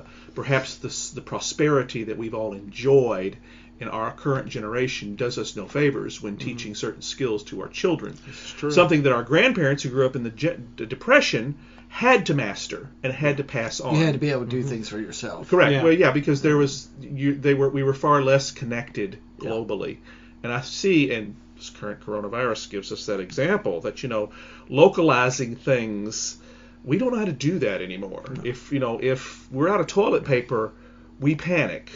Yeah. Or if we might be out of toilet paper, we panic. Mm-hmm. Yeah. There's no Sears catalogs anymore. No.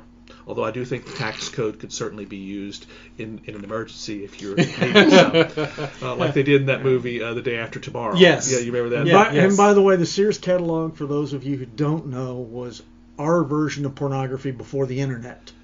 Yeah, well, it was everything. It was the internet. It was the internet. Well, yeah, because that's how you found anything you wanted to buy. Yes. It was the Amazon of its day. Yeah, I mean, you circled all the toys you were never going to get from your parents. Yes. Mm-hmm. You looked at all the underwear ads. You're right. I mean, it was... Well, all the new toys that would come out every year would be showcased in that. And you're talking the 60s and 70s, and I suppose into the 80s. You can find all those online. If you wanted to just Google that, you could see those pictures. Mm-hmm. And believe me, I've gone back and said, wow, we had this one. I never did get those things either.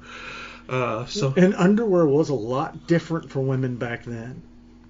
There was more of it. Yeah. And it was very pointy. Yeah, pointy. Yes. Pointy. Yes. Okay. Yes. Very knowing true. nods. Yes. Yes. That's very true. Yes. But the other thing that I think's lost on the newer generations, which is ironic, being all I guess technically most of the locals consider this the South. Yeah, mostly. Anything south of the Ohio is the South. Sarcasm. Oh yes, the sarcasm is a lost art. Sarcasm has been a lost art. Now we do have our still our southern tendencies. I know a number of ladies that'll still use the term "well, bless your heart." Bless your heart. That'll never go away. That'll never go away here. But yeah, sarcasm. And humor is by itself one of the great human qualities that we have, and we do ourselves a disservice if we can't master it. Mm-hmm. And we've talked about this many times before. The modern world we live in today has no sense of humor very often. No.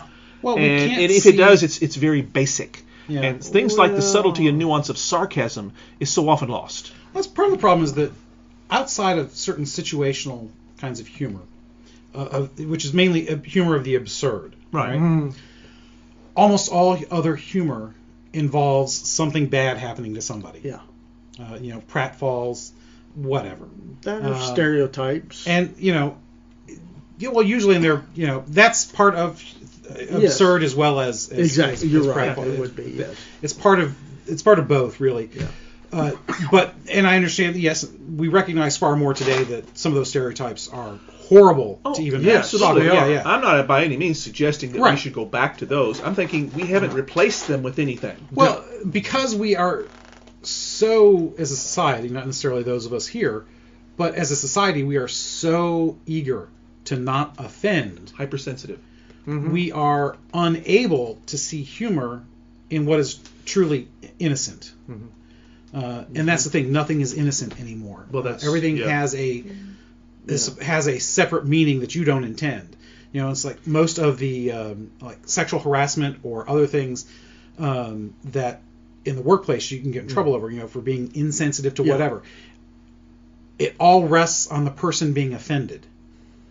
There's no objective. I mean, there are certain you touch. That's objectively wrong. But as far as comments goes, some things are objectively. Are no longer objectively funny. Some person might get offended, whereas somebody else might not.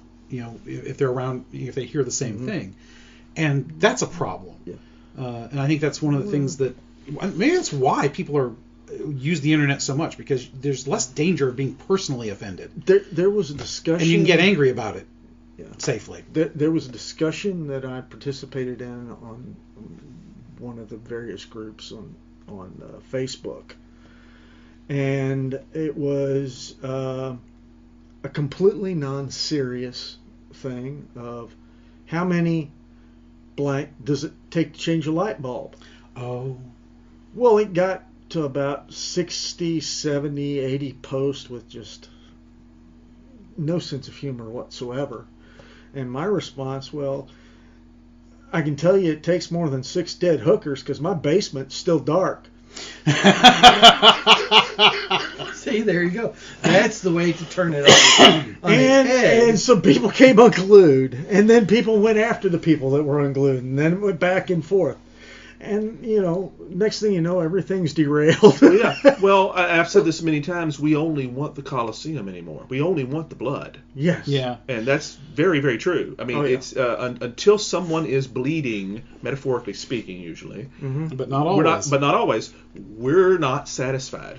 Yeah. And that is the tone of public discourse today. Yeah. You must destroy the enemy who is the devil. Yeah, and that's what we've talked about many fired, times. run them into the ground. Well, that's sow the ground with salt where they stand. Yes. It really is there. It's complete and utter. It's the nuclear option. Mm-hmm. Yeah, we've talked about this many times on some of the historical and societal commentary shows that we've done. Because you can't make peace with someone that is the devil. Right. We have demonized our enemies on every side of any issue, and that's why the country is so effed up, in my opinion, is because of that. You can't make good with the devil. If somebody is evil, you can't compromise. Especially with a system that is designed to function to find compromise. Yes. It is designed that way. It's the only way anything happens is through compromise. If you polarize and you demonize, therefore you accomplish nothing. Yep. Which I'm fine with in government, but well, it's partially that's what we're talking about here. That's correct. Ultimately, that the less they get done, the better for all of us. And there may be some truth to that. That's for sure. But it's gotten to the point though where the essential things that they are supposed to do, they can't even do that anymore. That's exactly right. They can't even pass a freaking budget every year. And it's gotten to the point where they haven't done that since the 90s. Yeah. No, they have, but it's every year it just takes forever. Yeah. There's continuing resolutions, and there's some years there's no budget at all. They use a continuing resolution the entire year. Yep. Because they can't get along. Right. Mm-hmm. Yeah. And nobody wants to just pass something based on the need. Mm-hmm. Well, because need doesn't enter into it. Yeah, you got to jam this into it, jam that in, because you got to sneak something in, so you've got to win. Yeah, that's right. It's winning is all that matters. We've got to win out of this. Mm-hmm. And those in need are always the ones who suffer. Those without power, they always suffer. We got to shovel money at somebody, and it's never where it really needs to go. Right. And, we could sit here and we could point at both sides of the aisle. This is not there's no a partisan issue. Partisanship is the issue itself. It's a sad state of affairs. One of those things that we have seen change in our 50 years, and not for the better. That's right, because it used to be that sooner or later you might not like each other, but sooner or later you recognize, well, we got to get this done. Right. And getting things done did have importance. Right. There was a time that I never would have thought I would say this, but everybody who listens to the show knows we are fairly conservative guys. We're not raging liberals politically, or socially. And now philosophically, that's a different thing, but that's an entirely different show that we've had that discussion on. Right. Because there's a difference between a political conservative and liberal and a philosophical. Yeah. So, but anyways, I miss Bill Clinton. Interesting. When you think about the government of the time, and you actually had Bill Clinton making deals with Newt Gingrich. That's correct. Yeah. And ultimately, that's how things got done. Yeah. They actually balanced the budget. Sure. Had surplus for a few years. That's right. Yeah. They actually. Now, granted, they impeached him, and Well, he was the consummate politician. He was morally bankrupt, but he was a consummate politician. Well, he was a hound dog. That was his thing. But but he was not the last one to do. He might have been he the last wasn't one. even the first. He wasn't the first. Many other successful presidents did that too. Reagan did it. Nixon did it. The difference was the press changed. Well, and we talked about that a little bit in our McGovern episode. Is that Watergate has, I think, far more reaching consequences with regards to that. They became anointed that we are crusaders. Yeah. We will destroy those we don't like. Well, Woodward and Bernstein, they were probably the first guys who were without a national audience. I mean, Cronkite had a national audience because he was on television. Edward He R. was an Murrow actual journalist. was had a national audience through the radio. Mhm. They were the first celebrity journalists Mhm. in a long time. Yeah. Guys who were, the grunt guys, not the Yeah. faces and the voices guys. And I think that became a thing.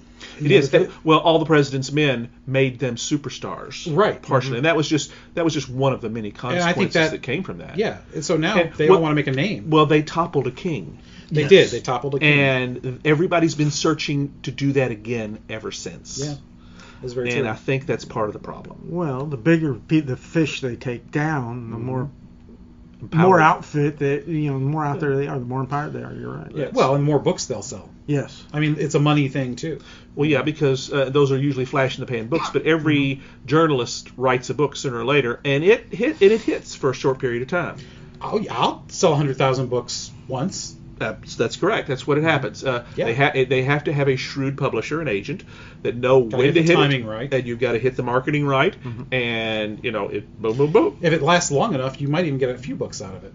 Maybe depends if it's a political subject. It's very flash in the pan. It depends on the subject. Yeah. It's right, because some have done political. Newt Gingrich is a good example. He did political books that were quick, but he remade himself as an author doing historical books. Yeah. As fiction, and he's had quite a good success with those. And I've read a couple. He's pretty good. I'm sure he's got a I haven't ghostwriter. read the But historicals. They're on that's my okay. list of things to do. I read 3 of the modern day thrillers that he did. Yeah. They're right there on the shelf there. Yeah. They're okay. They're not. I thought they're a little weak as far as some of it goes, but it's still a fun story. But he's got a ghostwriter. Well, Shatner's famous for this. Yeah. Because he writes books all the time, but he's got a ghostwriter that really does the work. But nevertheless, you still hear him in it. Yeah. He's very good at if you have a good ghostwriter that works well with you, it's awesome. Well, ghostwriter implies the other guy writes it all. I don't know if that's the case. Well, I mean, usually there's co-author Well, and then there's ghostwriter. Ghostwriter means somebody else writes it and you put your name on it. No, it's not. No, Shatner's not like that at all, because most of these stories are his own experiences. But the guys that do it with him, Chris Kresge's one, and there's several others. They're the one that actually translated into the format.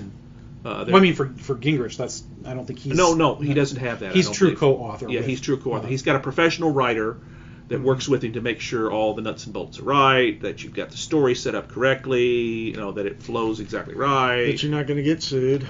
Well, that's part of it too. That's right. Yeah. So yeah, but it's just interesting. I never thought I would have said that though. That I miss the days of Bill Clinton, because even as dysfunctional as that time could be, it was far more functional. He knew how to trim his sails. Yeah. He understood that when he got a bloody nose in '94, he needed to work with he Congress. needed to work. Yeah. Yeah, that He was couldn't- actually pretty smart of You him. couldn't just be oppositional. You had to. Yeah. Yeah, and that's It's a lot of it's about the fundraising. It's the fundraising emails have to say we're fighting. Yeah. We're fighting. We're standing Because you up got to for gin you. up the support. And Nobody had the emails back then. Yeah, right. Yeah. It was Nobody had entirely email the lists, impression that you can make cooperate and working, and you would have to go in front of voters with a record of success, not a record of the fight you got into. Well, yeah, and the other thing that politicians have to look at, and other people, as a matter of fact, have to look at nowadays, that's different than has ever been in the past. If somebody farts in an elevator in Czechoslovakia, when it used to be that we would never hear about that, and the only individuals that would know about it were the individuals that were in the elevator going, whoever smelt it dealt it. Now that makes headline news in this country within 20 minutes. Yeah. And then there's the outrage and the protests. How dare you fart in an elevator? Well, I'm sorry, that's one Get of in the elevator with me. I'll show you how I dare. that's one of the most, that was a traditional thing at one time. That's true. The idea was you farted as you were leaving the elevator and letting everybody else walk into it. That's true. That's true. Yeah. There are ways to be offensive and be subtle about it. Yes. Nowadays, you can be offensive without even trying. Well, That's I did such that. a sad state. I managed to Well, do that's that at very true. Rushmore. Be offensive without trying? Not with the elevator. I was going to say, because I imagine you're offensive without trying At most of the Rushmore, time. the main exhibition areas and what have you are down below. Mm-hmm. So you ride up this elevator. Mhm. Well, myself and my two sons rode up the elevator. Well, so naturally, right before the doors opened, I let one rip. And it was unholy. I think most things that come out of your ass are going to be The unholy. fun part was we scurry out of the elevator and an entire busload of people pack into it. Oh. And you can see the horror on their faces as the doors close. This is a shame this is audio only, because I would love to be able to have a picture of everybody's face while we're thinking about that, because we've all described it Yes. very clearly about what that look was. It was kind of horror. Yes. Yes, because I've been around those things that come out of your rear end, and I know how horrible that can be. Well, you know, some of us have talents. Yes. Yes. Some of us are full of shit. Yes. Some of Or us at least barf at the flatulence. sign of it. Yeah, okay, this is true. So this is a great story. he And sure, I'm down with this one completely. I totally understand So- what this is. Marcus and I, we are at Oxmoor Mall back when I used to have the food court upstairs. Yeah. And we had, I forget where we had eaten. Tumbleweed. That's right, it was Tumbleweed. Yes, it was Mexican. Yes, it was, yes. Oh, yeah, back in the back corner. I remember that. Yes. So your oldest was the Yes, one with was us. the baby. Yeah. And so he needed a diaper change. So we went into the men's room. And they actually had changing tables. This is like one of the first times, Exactly, you know, early days of changing tables in Yeah, the this men's would have room. been in the early 90s. So the boy it was the worst, most massive blowout diaper I have ever seen. Speaking of unholy. My God, I swear Satan's asshole was in that diaper. And he wasn't done Ah. when we started to change. And the smell was just awful. After tumbleweed. After Tumbleweed, Mexican food. he spews all over. Luckily, most of it did not get on the child.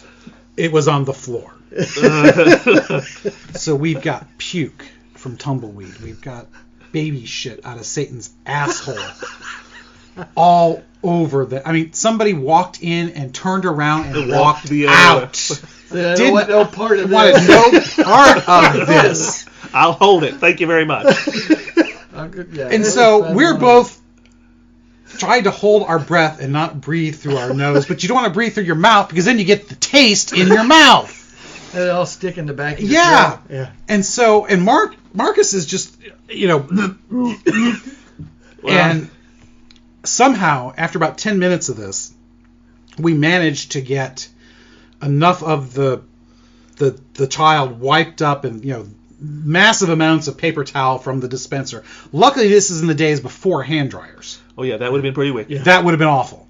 And so we got all that stuff wiped up, and we, you know, spent 5 minutes of that washing our hands, and then we got the hell out of there and hoped nobody saw us leave, because we did not want to be associated with whatever was left in that room. Yeah. My God, that was the worst experience in a bathroom I have ever had. But So- you yourself did not regurgitate. I did not. You're a Say, strong bravo. man. You're a You're a strong man, sir. man. That's right. Apparently so. Because usually such things are contagious. Yes. Once things start like oh, believe that, me, I almost did, that's right. But but only I your managed not to. iron will. That's Yeah. right. That kept Yes. you going. Bravo, sir. So listeners, I think you see now why it was so important for us to do this episode. We have these stories, and they just didn't fit in anywhere else. That's why this is a Hoopajoob. And we had to get this out. So if you're just kind of picking up with us, you know, the Hoopajoobs, they're the anything goes. And that's Marcus. That's that's That's you his to a life. T. Is Yeah. anything goes. His Imperial Majesty. Yes, the philosopher, poet, warrior, emperor, Marcus Aurelius here. That's why we wanted to do this episode. Have these stories on For record. posterity, yeah. Yeah, on record. Normally you don't put your stories on record because again we've said plausible deniability about It's a four moot, times. It's a moot point for me. But now it's we got to have this on for And there's so many posterity. things we didn't even cover. Oh my gosh. Well, you know, what life is worth living that doesn't have these stories? Exactly. Come on. Exactly. You know, this is a human story. Everybody that listens to this has their own versions of this, I'm sure, Yeah. or will, depending on where they are in their journey. Why not celebrate it? Yes. So I have one story I do want to. Actually, there's two that I think must be part of this. And I know Okay. we're really long here, Go for it, man. but It's we can okay. we can always edit some stuff out if we want to. We can make it 3 episodes. We can make it 3. That's right. We can make 3 this as many as we Hoopajoobs. want.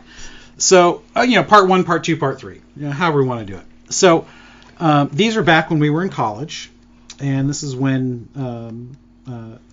I had met my wife, the future Mrs. Robert. Mm-hmm. You were with your wife. Okay. And I get a call from Marcus. Luckily, I was at home because, again, no cell phones. Yeah. And Is this the warehouse story? probably, yeah. I get a call, and I need to go pick him up. I was like, okay, where are you at? Why? What's going on? It's like, I need to be picked up. My hands are shredded, basically. I was like, what? What happened? I climbed a wall. Come again. You climbed a wall? Why? Essentially because it was there was the response. Because, you think about downtown, it's brick walls. These walls are not flat, smooth. So the way I always picture it was Marcus climbing the bricks, Spider-Man-like, getting to a point where he could go no farther. Yeah. And not realizing this is not like rock wall climbing, because this is before rock wall climbing, and there's no line to let you down. So he slides down the brick, trying to catch hold with his hands, and his hands were scraped. It was like hamburger. I mean, his hands were scraped raw when I picked him up.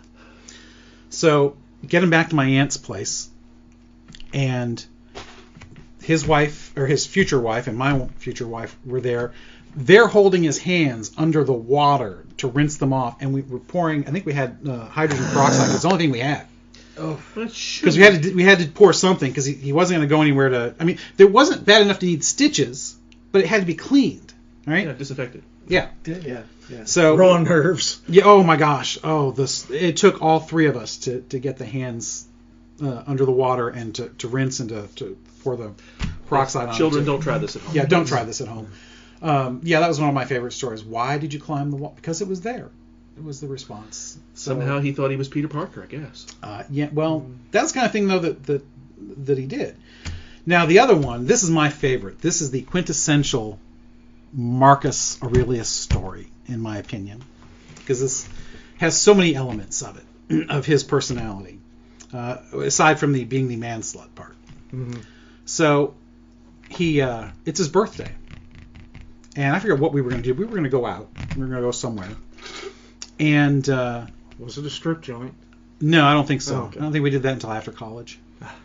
Couldn't afford it. Probably, yeah. Yeah. Even $1, a tip that gets expensive, and you start getting lap dances. That's even more expensive. So I pick him up, and he's got cash. He's like, "Where'd you get all the money?" It's like, "Well, I had a little bit of money." And you had a little bit, and I had a little bit. We were gonna, So he goes and gets flowers. Yeah. With the little bit of money that I had. With a little bit of money he had. This is the planning that went on in his head. And his mom was working in one of the hospitals downtown. Actually, at Audubon. At Audubon. Okay, it was Audubon. All right. So I go and pick him up, and he's telling me the story. He took flowers to his mom on his birthday to say thank you for having him. Oh my God! Apparently she went nuts over that. Oh my God, you're so. All the ladies that worked there. Oh my God, he's so sweet. Isn't he wonderful? He walked out of there with a fist load of money. You going out to this is your. Oh, you need some money to go out. You need something. Here. Aren't you brilliant? That's right. You played that one like a Stradivarius, sir. Oh my God, did he? Yes. So I don't remember what we did that night, not but it even was a all on his mother's money. Thought to something like. That is truly brilliant. That's right. Yeah. Talk about investing in your future. Yes, you've done a very great job there. It's one of those things. I mean, it was heartfelt. Don't get me wrong. That's I mean, correct. I'm But I'm sure it was. I'm sure it was, but it also a little bit of double intent there. Secondary. In fairness, you didn't know how well it would work. You had a general idea, but you definitely knew there would be an ROI.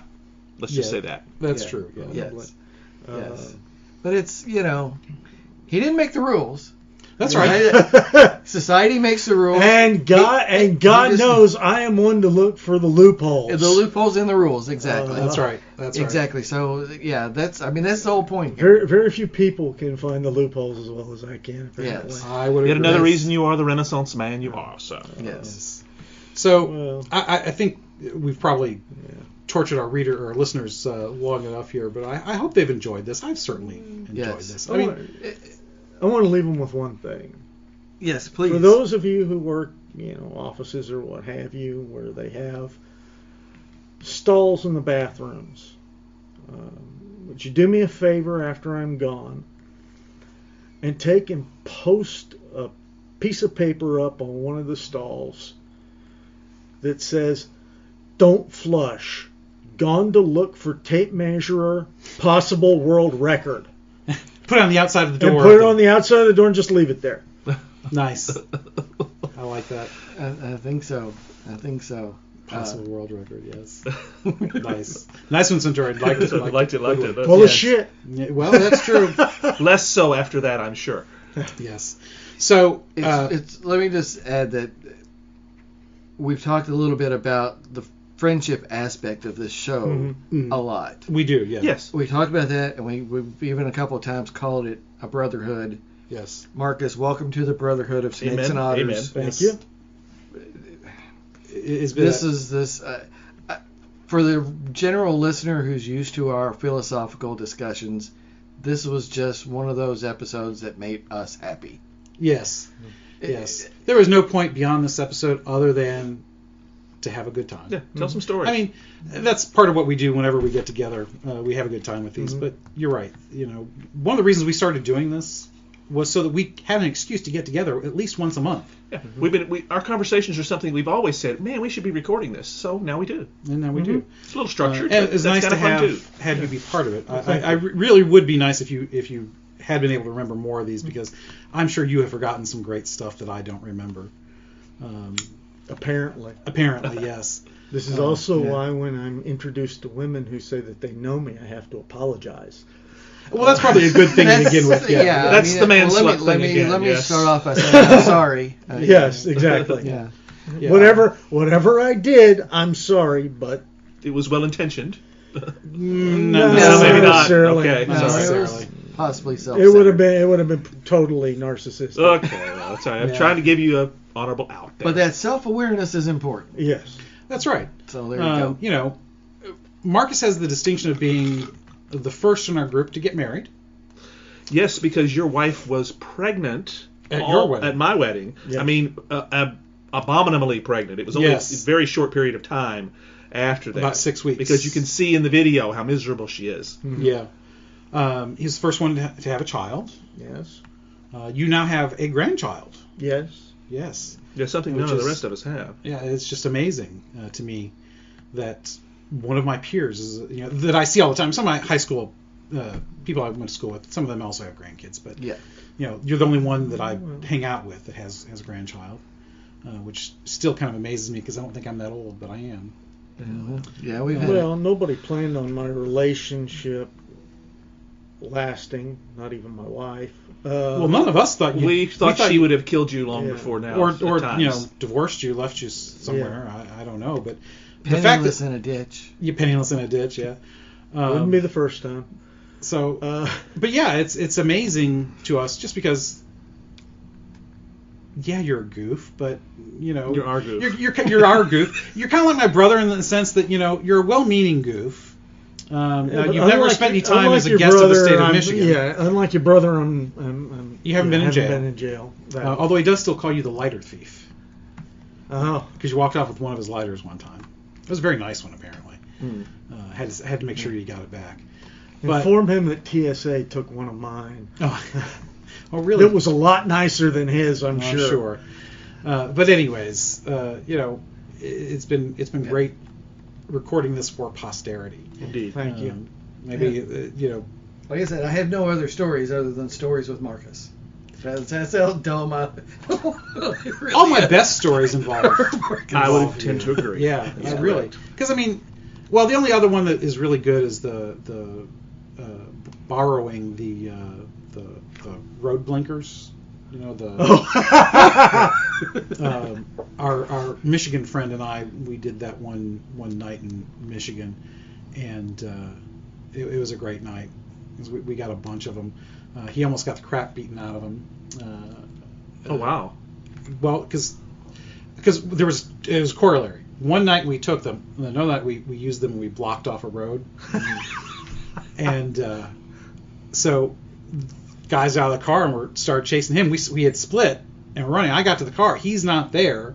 I'm like, so I get in the car and I'm trying to find him. And I had to turn around and come back. And when I came back, he was there. And it seemed like I was gone a lot longer than I was. But yeah, nothing actually happened. It always does when you're fearful for your life. It really does. Yeah. Eventually, we ended up putting him somewhere where I think they actually ended up back in possession of the Department of Transportation somehow. Of course. But yeah, just a bit of harmless fun. It was, Yeah. So, anyways, that's a good wrap up to the. Yeah. All my best stories involve Marcus. That's very true. Welcome to the Brotherhood of Snakes and Otters. So, next week we are doing episode 54. We're back to our history episode. Yes, we're back into the Civil War again. This will be the second of our 4-part series. We did the 4-part on Rome earlier. We said, let's do this on the Civil War. So we're going to be going to the Battle of Chancellorsville. We're going to basically do that summer of 63, where we'll do the one on each of the height of the Confederacy. Height of the Confederacy, the 4 major battles that took place in 63. We've done one now on Fredericksburg. We will do Chancellorsville next. I believe, Robert, you're going to captain that one, which is supposedly General Lee's masterpiece. It's also Stonewall Jackson's final appearance, his swan song, as it were. A lot of things happened there, so we're going to talk a lot about that. I think you'll find, especially for our Civil War fans, a lot of good stuff, a lot of good discussions coming on that one. For those of you south of the Mason-Dixon line, that's the War of Northern Aggression. Yes. Yes, that's correct. Depending on your point of view. Yes. That's right. All right. Thanks for being with us here every week at Snakes and Otters, a pointless discussion of eternal questions. Be sure to spread the word on your social media accounts. Follow us and retweet us. We are on Instagram and on Twitter at Snakes and Otters. Let your friends know that they can find us on Podbean, Spotify, Stitcher, iHeartRadio, Apple Podcasts, and on YouTube. Just search Snakes and Otters Podcast to find us, and please remember to leave us your comments and reviews. It helps people find us. And you can always send us an email at snakesandotterspodcast@gmail.com. I'm Martin. I'm Robert. And I'm Francis. Catch us next week. Same snake time, same otter channel.